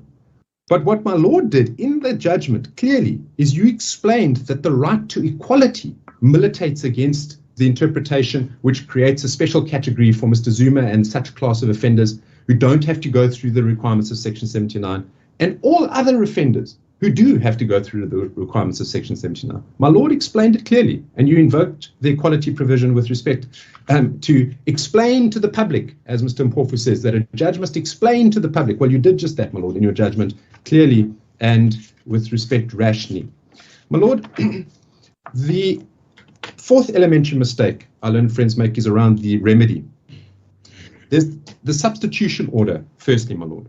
Mr. Zuma has flagged the Constitutional Court's decision in Trencon on the test for substitution orders and has suggested that my lord got the test wrong. Well, my lord, that's simply not so. Mr. Zuma's team have only read that part of the Trencon judgment that they think helps them, my lord, where the test is explicated. But they've committed the fourth elementary mistake of not reading the judgment in full. My lord did read the judgment in full, because one sees from a lord's judgment that you considered the relevant law in substitution, including the Constitutional Court's decision in Trencon. And, my lord, critically, you came to the same and correct outcome that the Constitutional Court in Trencon stressed was for the High Court's remit, namely, that the High Court has a power under Section 172 of the Constitution, read with Section 8 of PADGA, to provide a remedial remedy, a just and equitable order, including the question of substitution. And the Constitutional Court was clear, my lord. It said the Supreme Court of Appeal in that case incorrectly interfered with the High Court's substitution order, incorrectly said that the High Court shouldn't have substituted. So my lord was in good company. My lord was in the good company of the High Court judge in the Trencon case, who was confirmed in the Constitutional Court, where the court said the SCA was wrong to interfere. The good judge in the High Court had balanced all the considerations, had recognized the dangers of substitution, generally speaking, and had nonetheless weighed all of those considerations correctly and come to the view that substitution was the just and equitable remedy. And said the Constitutional Court in Trencon, it was impermissible for the SCA to interfere with the High Court's substitution order in those circumstances. And the Constitutional Court said that's for the very well-known rule that where there's a discretion granted to a judge, as there is to my lord, on remedy, an appeal court does not ordinarily interfere with such a discretion unless there are exceptional circumstances. And my lord knows the test. There's a palpable error. There's an unsound reasoning. None of that can be said in my lord's judgment whatsoever, my lord. And that is for this reason. And I need to deal with it because you debated it with our learned friend, Mr. Mpofu, this idea that somehow it's incorrect to send Mr. Zuma back to prison because he's already somehow serving his sentence on the basis of medical parole, and that would be to punish him to send him back to prison. My Lord, with respect, that argument is wrong for 4 quick reasons. The first reason is, as Mr. Jamie has already highlighted, this case has nothing to do with prisoners' rights, my Lord. It's not a case about Mr. Zuma not having his rights in prison or not. Those rights have been respected to him. He got medical treatment. He was given the best treatment he could. And the question in this case is about whether he was granted medical parole correctly. It's a very separate issue.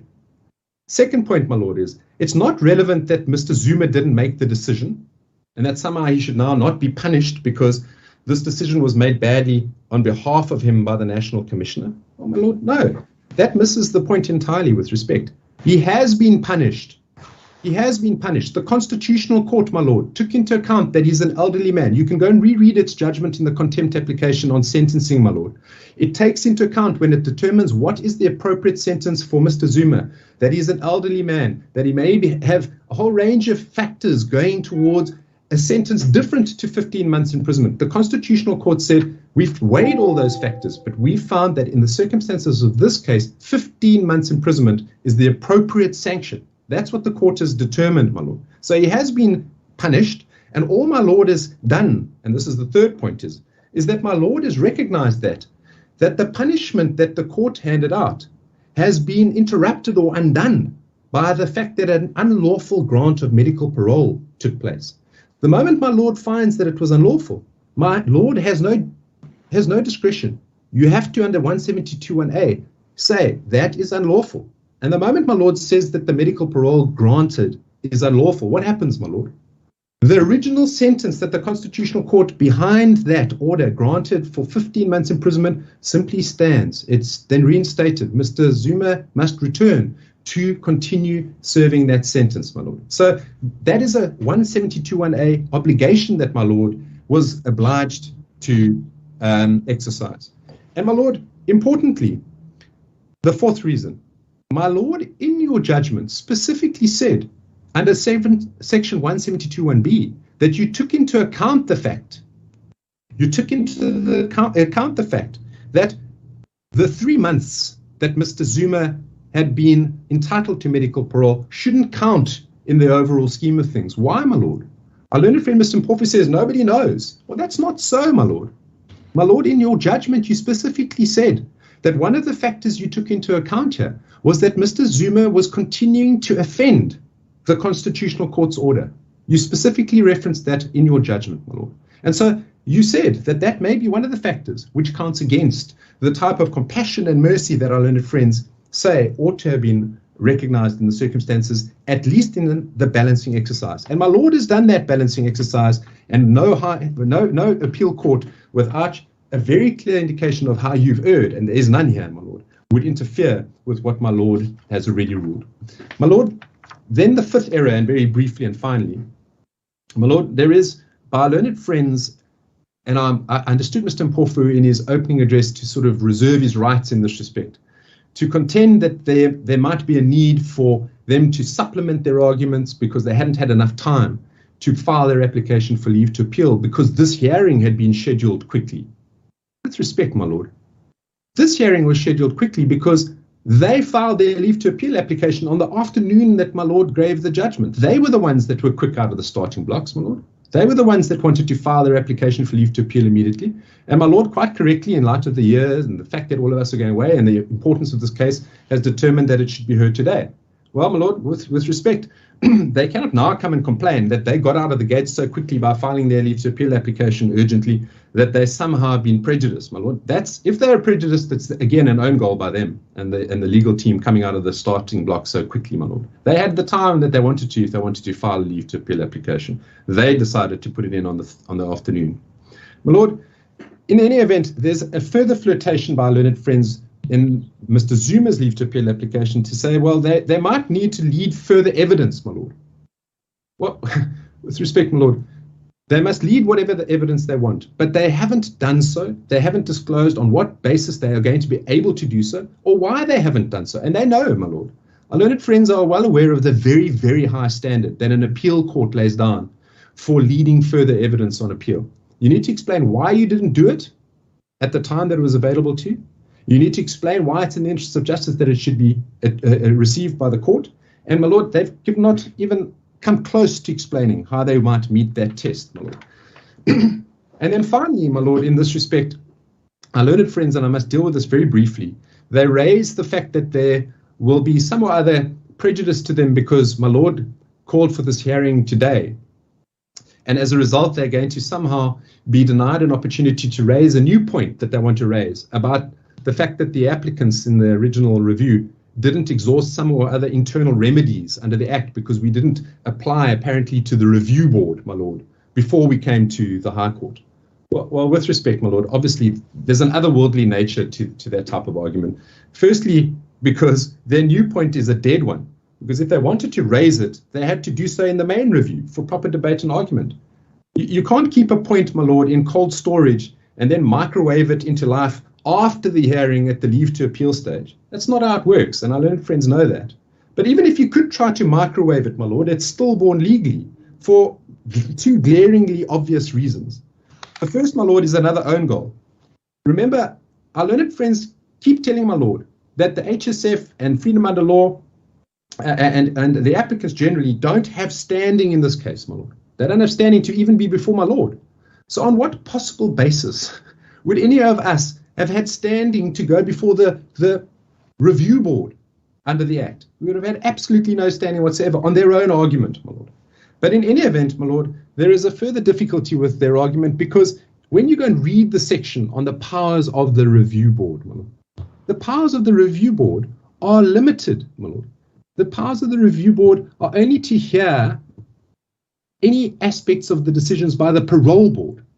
That's the Act. The Act says that. It's to hear decisions of the parole board and to sit in review of decisions of the parole board, not of the National Commissioner, which is what we're dealing with in our case. So it's an entirely irrelevant point in any event, my lord, raised belatedly as it has been in the leave to appeal application, but never before prefigured. So, my lord, those are our submissions. I might just conclude, if I might, my lord, in 30 seconds by saying that it is quite incorrect for our learned friends to suggest that you have some or other separation of powers difficulty, my lord, and that you erred as a court by overriding the decision of the National Commissioner.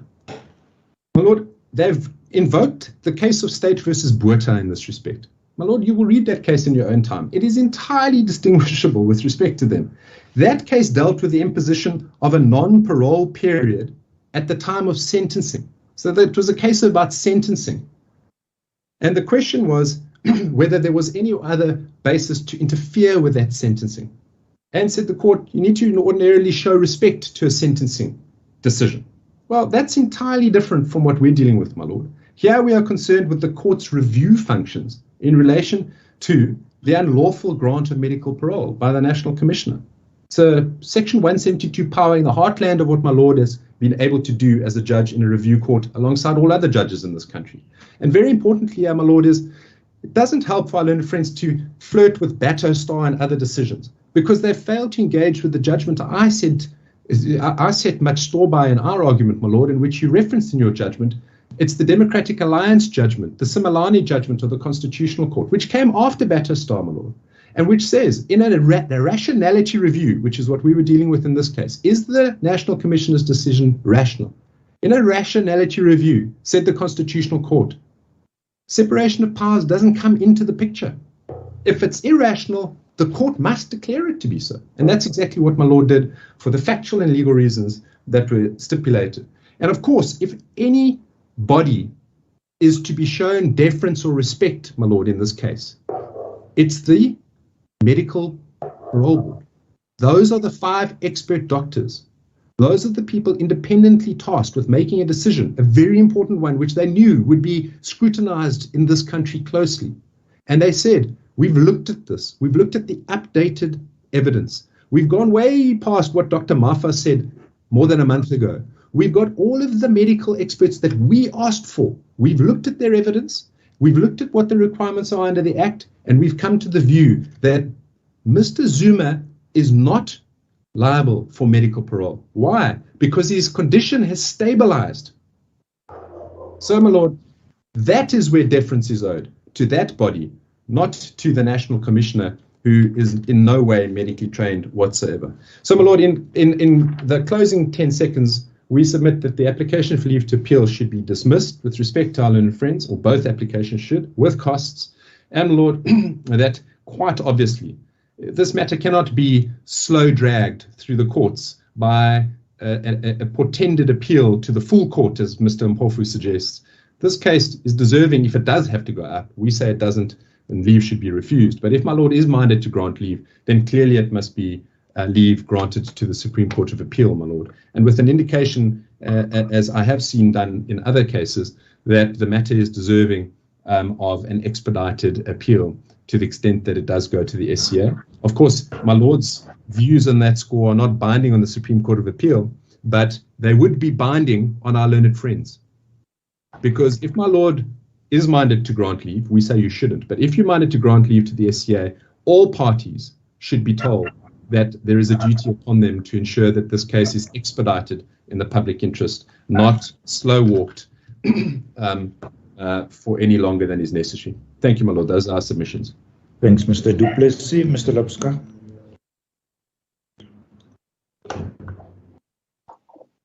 Great pleasure, my Lord. AfriForum delivered concise heads of argument this morning. I believe they will be in the possession of either your Lordship or your Lordship's registrar. Yes. Three references to case law that I make appear therein. My Lord, I must make common cause with the argument presented by Mr. Jamie and Mr. Du Plessis, and I'm indebted to them for doing the heavy lifting. To kick off, in respect of AfriForum's submissions, the third respondent cannot allow to latch onto the substitution order to lament his Chapter 2 rights, whether in respect of the declaratory relief or the substitution order. The argument, if I understand it correctly, is that this court imposed imprisonment. This court did not do that at all. This court restored the status quo prior to the unlawfulness of the medical parole decision. The Constitutional Court handed down a sentence of imprisonment. This court reviewed and set aside the unlawful medical parole decision. The substitution order follows the restoration of the status quo. Nothing prohibits the third respondent on that score then to apply again for medical parole if so advised or if he qualifies, or to apply for parole if and when he so qualifies. Following the argument advanced by the Commissioner and the third respondent, will denote that this court becomes the get-out-of-jail-free card for the third respondent, contrary to the Constitutional Court's order. My Lord, I refer in my head to the Monchevaux Trust against the Nagosen decision, where Justice Bertelsmann in the Land Claims Court held that the use of the word good in Section 17 indicates a measure of certainty that another court will differ from this court. Therefore, in terms of the stringent test applicable in CASI, the applicants for leave to appeal should satisfy the court that there is a measure of certainty that another court will differ with the judgment. And that has not been achieved, and it cannot be achieved. Lord, if I might briefly mention in respect of the interpretation of the Act vis-à-vis the regulations. In the main argument, I made reference to Section 79, sub 8 of the Correctional Services Act, which provided for that the Minister must make, within 6 months of promulgation, regulations. And those regulations, including Regulation 29, should regard the processes and procedures to follow in the consideration and administration of medical parole. Therefore, when applying endomeni, my lord, and applying Section 79.8 vis-à-vis the Act and the regulations, it's patently evident that your lordship did not err on that score. My lord, in respect of the remainder of the grounds of appeal, I deem it not necessary to deal with each of the respective grounds. It will entail an entire day of argument on the merits again. The grounds of appeal are with respect to the Commissioner and the third respondent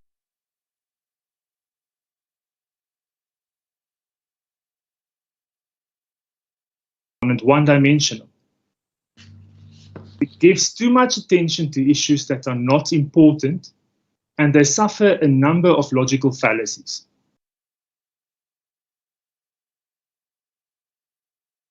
Primarily in that the grounds of both applicants for leave to appeal fail to address the ipsissima verba of the Act. It fails to address the wording of the Act. It fails to address the reasons of Mr. Fraser and the patent illegality and unlawfulness that followed in terms of the reviewed medical parole decision. In respect of the grounds for leave to appeal, my lord, which are not good, a prime example is the attack by the Commissioner on the urgency ruling. It is strike law that an order in terms of Uniform Rule 612 is not appealable. And I make reference to the Lubambo against the Presbyterian Church of Africa case in the heads of argument. And that's, of course, because the order in question is a simple interlocutory ruling, juxtaposed to a judgment which is appealable because it's final in effect, definitive of the rights of the parties, in granting definite and distinct relief, and have the effect of disposing a substantial portion of the relief claimed. I make reference in my heads to the Health Professions Council of South Africa case against the emergency medical supplies. My lord, I also make reference to two other cases. S against Smith and Moederhuis judgment. The Moederhuis judgment is a 2021 judgment in the Free State Division.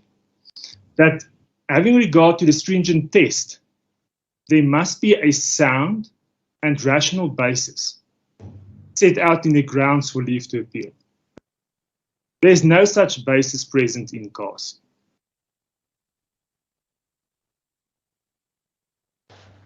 My lord, to conclude, there is no basis in terms of which an appeal would have reasonable prospects.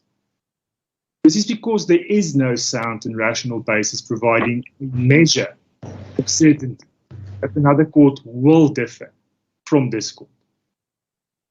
There is also no compelling reason why leave should be granted for an appeal to be heard.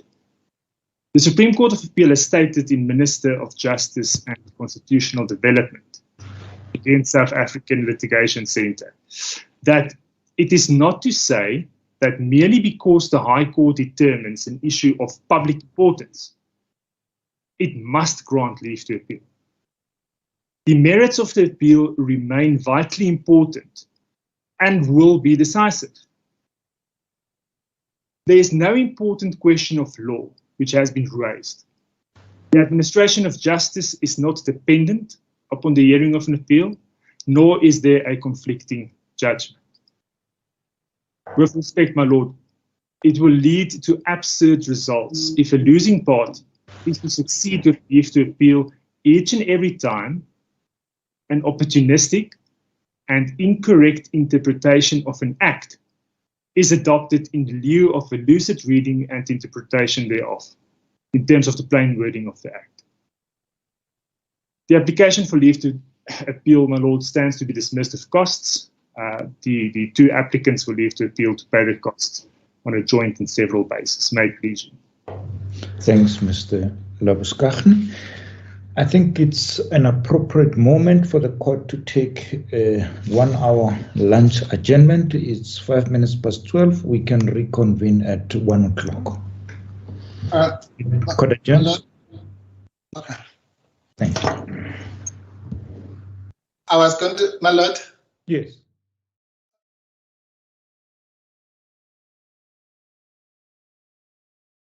Also not going to be long. But we could just wrap up the replies. They're certainly not going to be long, my lord. But if your lordship. Yeah, but if you, okay, I thought you would need more time to reply, but if you're saying you won't be long, we can proceed. Let me check if other counsel, are they still on the platform?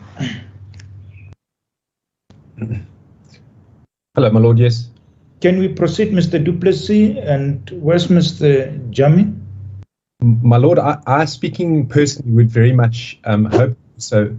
For the simple reason that, my lord, I'm in Cape Town and there is a power outage and I may run out of power anyway. The inverter is only going to last for so long. So if we could proceed, I'd be most grateful. It would depend on whether Mr. Jami is still on the platform. I'm still on the platform, Justice, just I'm not in suitable attire. I didn't think I'd need to address you again, so I don't want to come on camera, but I would very much appreciate too if the matter could be disposed of without a luncheon adjournment. Yes, we may proceed then.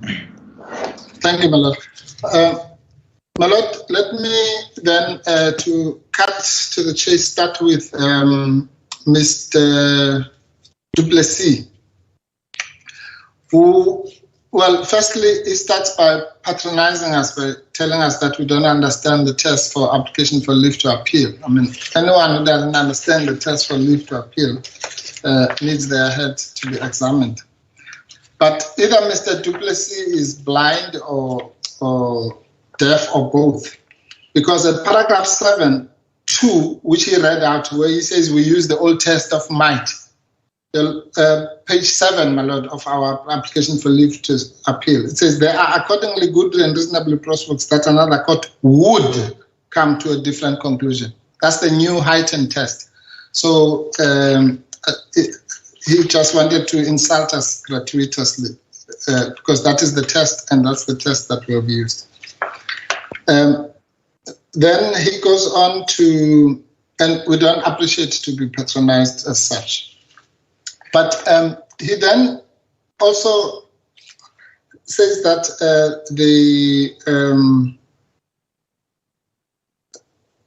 that I said that there are no reasons in respect of the interpretation point. I made that point in respect of other aspects of the case as well. But particularly in relation to the interpretation point, I said, my lord, that the point about the maxim generalibus and non-derogant specialibus was not addressed. And I don't know if Mr. Duplessis can point out in the judgment where it was addressed, because that is a canon of our interpretational law. And so again, as I say, he's also deaf on top of everything else. Then, my lord, Mr. Duplessis misses the point about what we say in respect of Section 79. Section 7, we are saying the National Commissioner said he's making the decision in terms of Section 75(7). Yes, he did also say read with Section 79, but he wants the court to wish away the fact that the decision was made in terms of Section 75(7), as if the decision was made in terms of Section 79. That's their entire case is based on that, which is not true. It's just not true factually, because the commissioner did say Section 75. In fact, I pointed out in the main case, my lord, that in the press release, the commissioner actually only referred to Section 75(7). And the question is whether that section is just there for decoration or whether it has meaning in our law, which we say it does have. Then they say, my lord, there's not a jot of evidence that he was physically incapacitated. That one takes the cake, my lord. I'll take your lordship just for a shortcut to the DA heads. I think it's paragraph 28 thereof.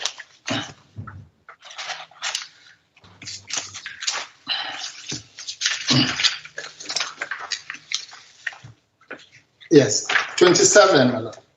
27 and 28. Just listen to this, my lord. A doctor says, the question is, is the offender suffering from a terminal disease or condition which is chronic? Yes. Now, chronic means it is constant. It's even worse than just a normal terminal illness. It's chronic. The answer is yes. And they say that nobody said it. And then it says, is it progressive? Yes. But here's the one that takes the cake. It says, has his condition deteriorated permanently or reached an irreversible state? He says, it has deteriorated significantly, worse than what the question says. So if you say, is something, is he ill? And say, he's ill significantly. How can that be interpreted to mean no?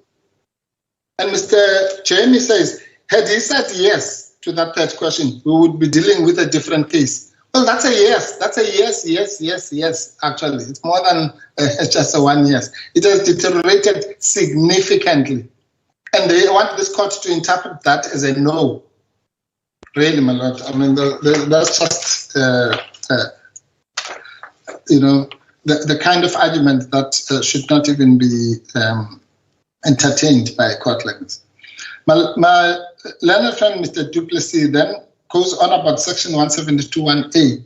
But the issue we're talking about here is a Section 172.1b point. It's a remedy point, not the compulsory must under Section 172.1a. It's whether the remedy is just and equitable. And Your Lordship, and I'm not going to repeat the discussions that we had earlier.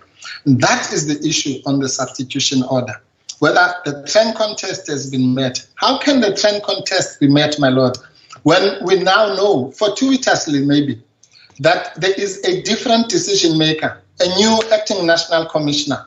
So let's assume Mr. Fraser was biased, for argument's sake. Then there is a new decision maker. That is the person who will, to whom the matter will be remitted. Where is that dealt with in the judgment? Nowhere. And how can it ever meet the trend contest if the matter is not a fait accompli, which is what Trancon says, the Constitutional Court. Anyway, so, my lord, with and then Mr. Duplessis, he of the Helen Suzman Foundation, also says that Mr. Zuma, the issues that were made about standing were made by Mr. Zuma through his counsel.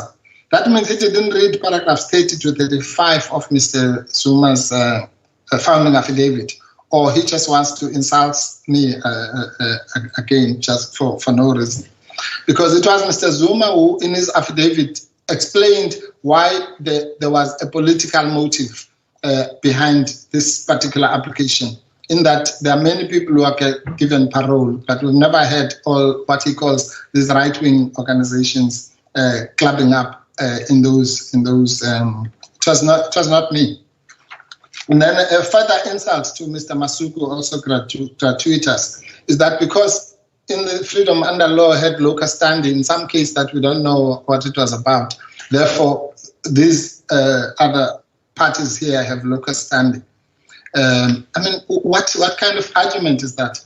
That because a court somewhere in the world ever found that there was locus standi for some other organization different from the ones in front of you. Therefore, Mr. Mastubu should know better and not raise the locus standi. And what is worse, he must even know retrospectively. He should have known this in November, that in December that was going to happen. I mean, well, anyway. Mr. Duplessis is entitled to insult us as much as he wants, but he must stick to the facts at the very least. On standing, my lord, the point we make is very simple. We did not negate the case of the DA, as Mr. Duplessis accuses us. What we are saying is that the court did not give any reason why it is finding that these parties are genuine parties. This is what the court said in its finding. the only finding actually. In exercising my discretion to dismiss the point on standing, well, that's also wrong. Well, the point on standing is not a point of discretion. It's either you have standing or you don't have standing. But let's put that aside. And then it says, I have taken into account that the case raises serious constitutional justiciable issues, namely whether the commissioner exercises public power and so on. Respondents on medical parole contrary to the constitutional court order, and that the applicants have a genuine interest, that's the important part, in its outcome. Now, we had contested this based on the case that Mr. Du Plessis says we negated.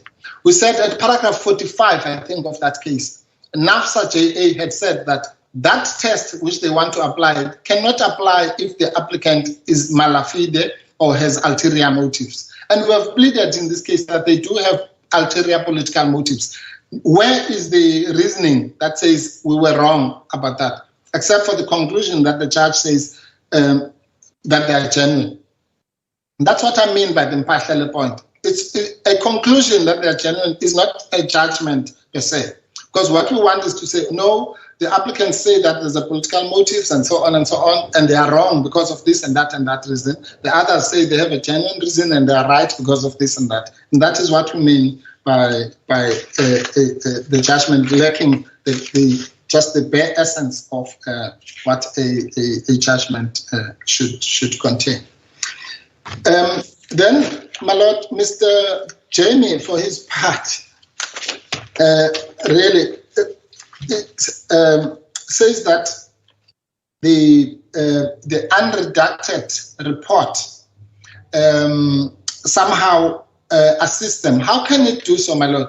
Your Lordship only had in front of him the redacted report for whatever reason.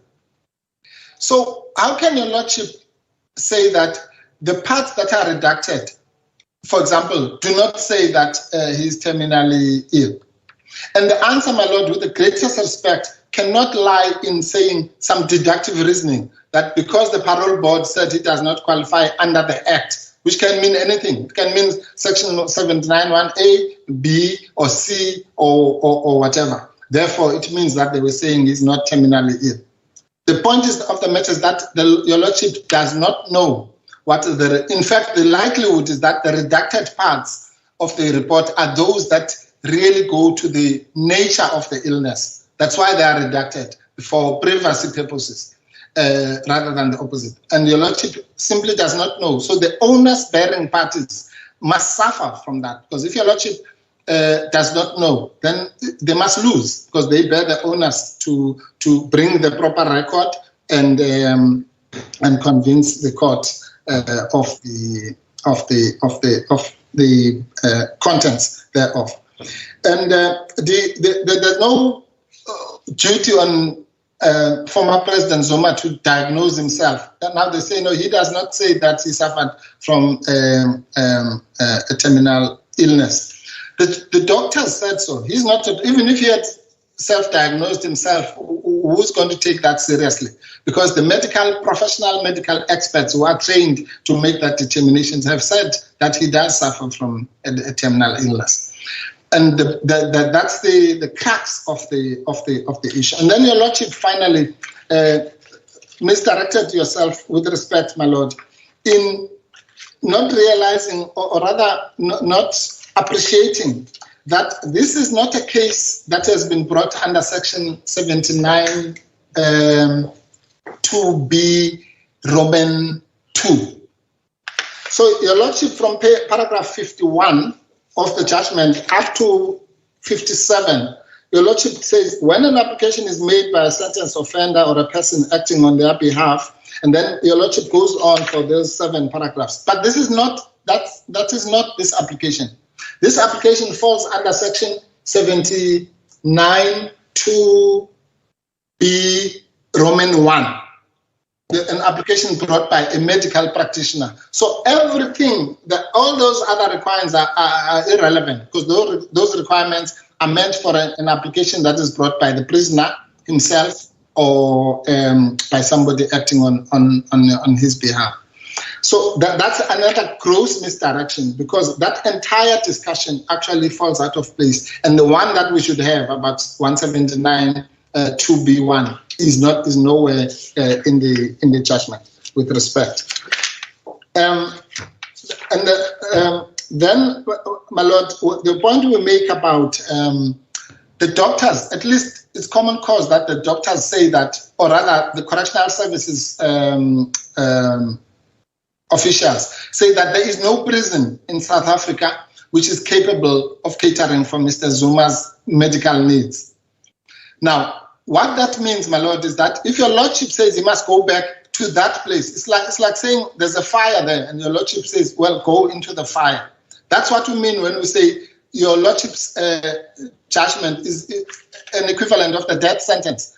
Because if they're saying they can't cater for him, and your lordship says he must go back to that very same place where the medical doctors say they can't cater for him, and the prison authorities, then what else is going to happen except that he must die there?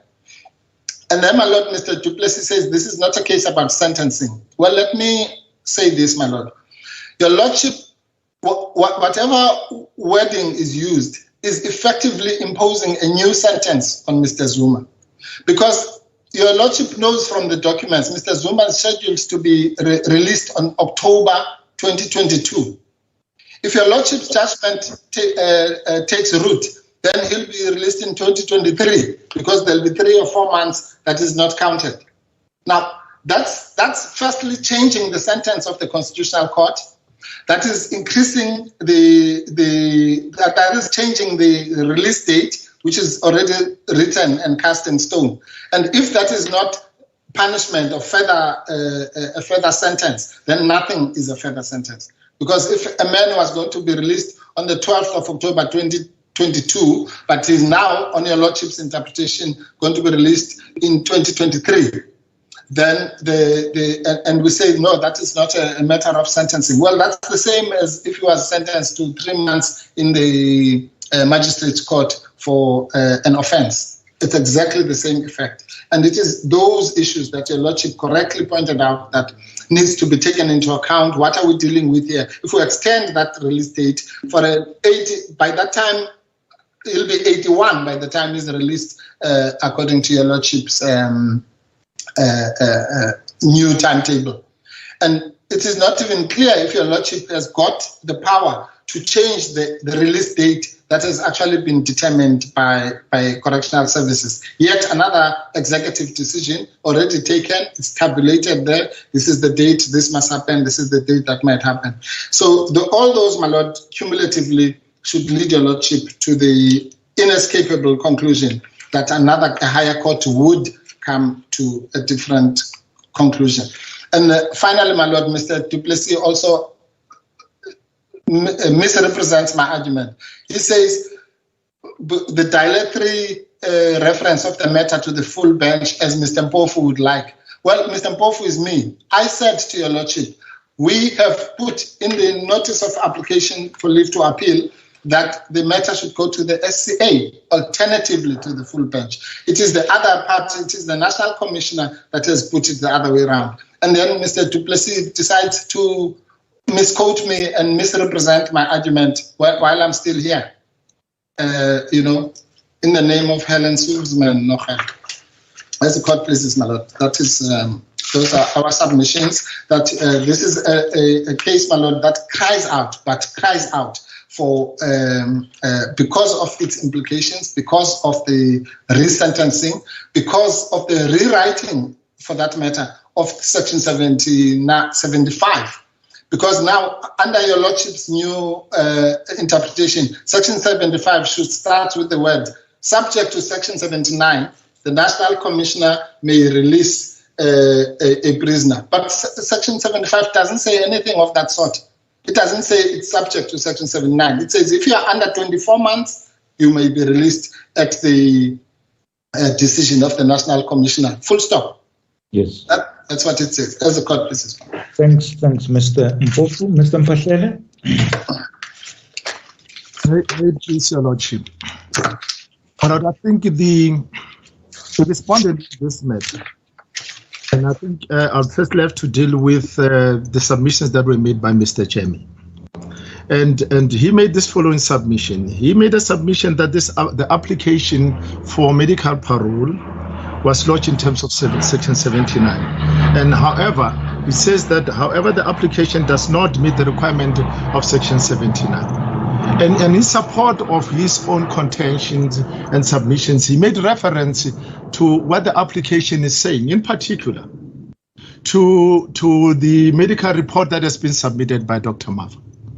And he submitted that in terms of that application, the question that has been asked there is that, is the offender suffering from a terminal disease or condition? And the answer thereof is that, is it chronic? Yes. Is it progressive? Yes. But however, he says that when coming to the question as to whether has it deteriorated permanently or reached an irreversible state, he says the answer there was deteriorated significantly. And he took issue with the fact that the answer thereof was not that it is permanent or irreversible. However, my lord, if this application has been made in terms of Section 79, then it's important for the Honorable Court to have a look at what the Section 79 says. Whether that Section 79 make any reference to that the condition itself should have deteriorated permanently or reached an irreversible state. Section 79 does not say so. It only says that any sentence offender may be considered for placement on medical parole by a national commissioner in this instance, if such offender suffering from a terminal disease or condition. There are no wording into which relates to deteriorated permanently or has reached an irreversible state. So this word, we're not quite sure whether this is because of the old act or what, but did not appear in the act. And further, in the judgment, it was also stated that the Dr. Mafa does not say that Mr. Zuma has in those conditions or terminal disease or condition is a condition which is irreversible with poor prognosis and irremediable by available medical treatment, but requires a continuous palliative care and will lead to imminent death or within a reasonable time.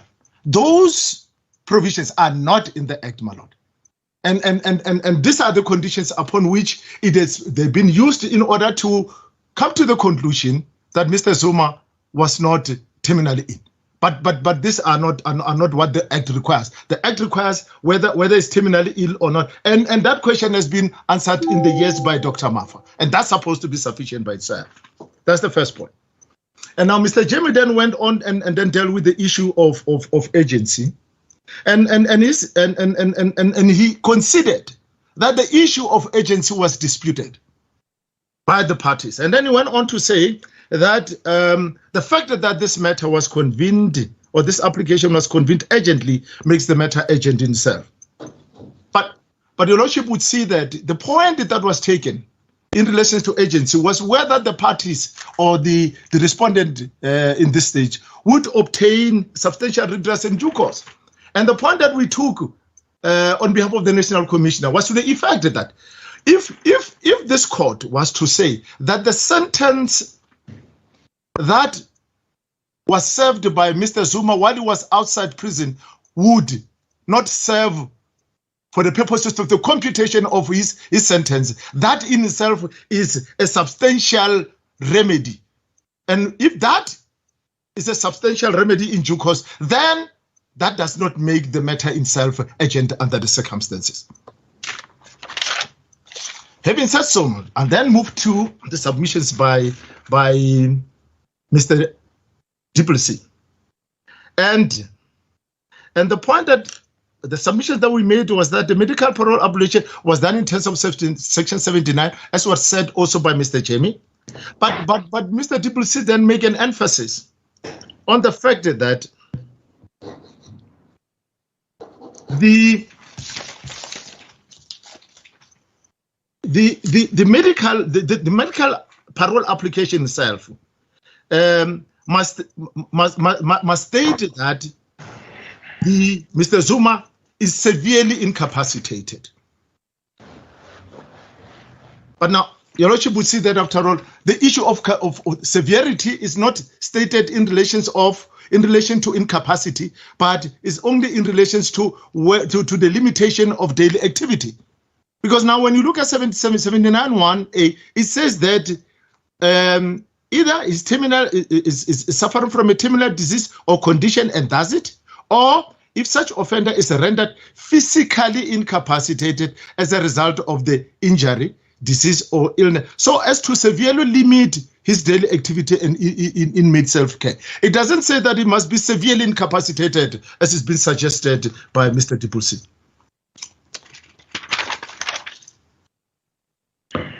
So the next point then Mr. Dipulsi says the following. He says that the test for review is whether the decision itself is irrational. Of course, my lord is correct, and also the fact, but however, it does not state the fact that is the decision such that is a decision which a reasonable decision maker could have arrived at under the circumstances, which is the second test. Now, the test is of irrationality in itself does not presuppose that the decision, my lord, should be correct. So the test is not whether the decision is correct, but whether the decision itself is rational and reasonable. So that being the test, then your lordship has to scrutinize the reason that were provided and determine as to whether they were rational and not as to whether they were correct or not. But however,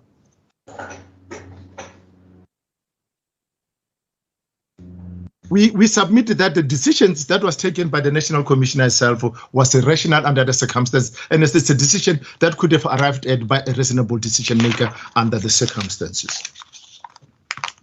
Now, the last point then was taken by Mr. Labuskaghni, and that point relates to the issue, and he made reference to the fact that this court cannot, deal with the issue of agency, because agency in itself is not appealable, because it's the issue of agency, like in any interlocutory application, is not applicable. But and he makes reference to the Presbyterian Church decision, my lord. If your lordship could look into that particular case, that case was decided even before the Superior Courts Act was promulgated, the one that we're making reference to. And our submission is that, after all, it's not an authority to the effect that an issue on agency cannot be appealable. In particular, where we are making reference to the fact as to whether the applicant in an agent application has substantial redress in due course. On those bases, my lord, we then submitted that the application for leave to appeal should be granted with cause, my lord. And lastly, the point that we want to make is the ruling that was, or the finding by the court, which says that there is no suggestion that Mr. Zuma is an innocent party, and that he will unduly benefit from a lesser punishment than those imposed by the Constitutional Court. We've made our argument in respect of that. We've pointed out that sentence itself runs even irrespective of the fact that the person has been granted parole. And I think Mr. Mpofu have also alluded to that fact extensively.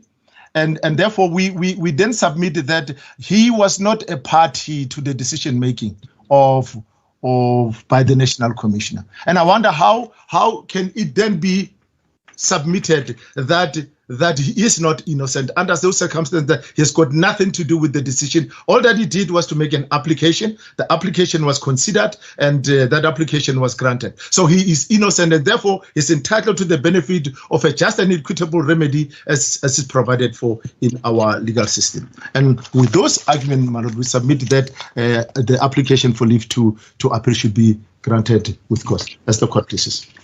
Thanks, Mr. Mpahlele, and thanks all counsel for availing yourself on such a short notice and be able to prepare and present such a comprehensive argument. I will make an extempore judgment This is an application for leave to appeal by the then National Commissioner of Correctional Services, Mr. Fraser, and the third respondent, former President of the Republic, Mr. Zuma, to the full court of this division, alternatively to the Supreme Court of Appeal, against the whole judgment and orders this court made on the 15th December 2021. It is tried that in order to be granted leave to appeal, an applicant must convince a court on proper grounds that he has prospect of success on appeal and that those prospects are not remote, but have a realistic chance of succeeding. It bears mentioning that the scope for granting leave to appeal has been widened by Section 17(1)(a) Roman figure 2 of the Superior Court Act when there is some compelling reason why an appeal court should hear the appeal. This matter raises an important question of public law arising from the interpretation and application of Section 75 sub 7 read with Section 79 of the Correctional Services Act 111 of 1998 and the regulations promulgated thereunder. In my view, this matter merits the Supreme Court of Appeal's attention to bring certainty in the correct interpretation and application of these provisions. I'm also of the view that there is a reasonable possibility that another court may find that the order that the third respondent's time spent on medical parole should not count towards fulfilling his sentence, as this impacts on him unfairly in that, one, it was not his decision, but that of the commissioner to be released on medical parole. Second, his meeting with his political allies and a prayer meeting was a once-off thing. His freedom of movement is restricted, and this has an impact on his dignity. He is serving his sentence, albeit outside prison. Third, because his illness and advanced age, what I want to say is because of his illness and advanced age, he needs compassion, he needs empathy and humaneness, which is the essence of Ubuntu. In my view, another court may take this into consideration and come to a different finding. Accordingly, for the above reason, leave to appeal is granted to the Supreme Court of Appeal, and that cost will be cost in the appeal. Court agents, you are all excused. Thanks.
should I just send? Yes. No, sharp.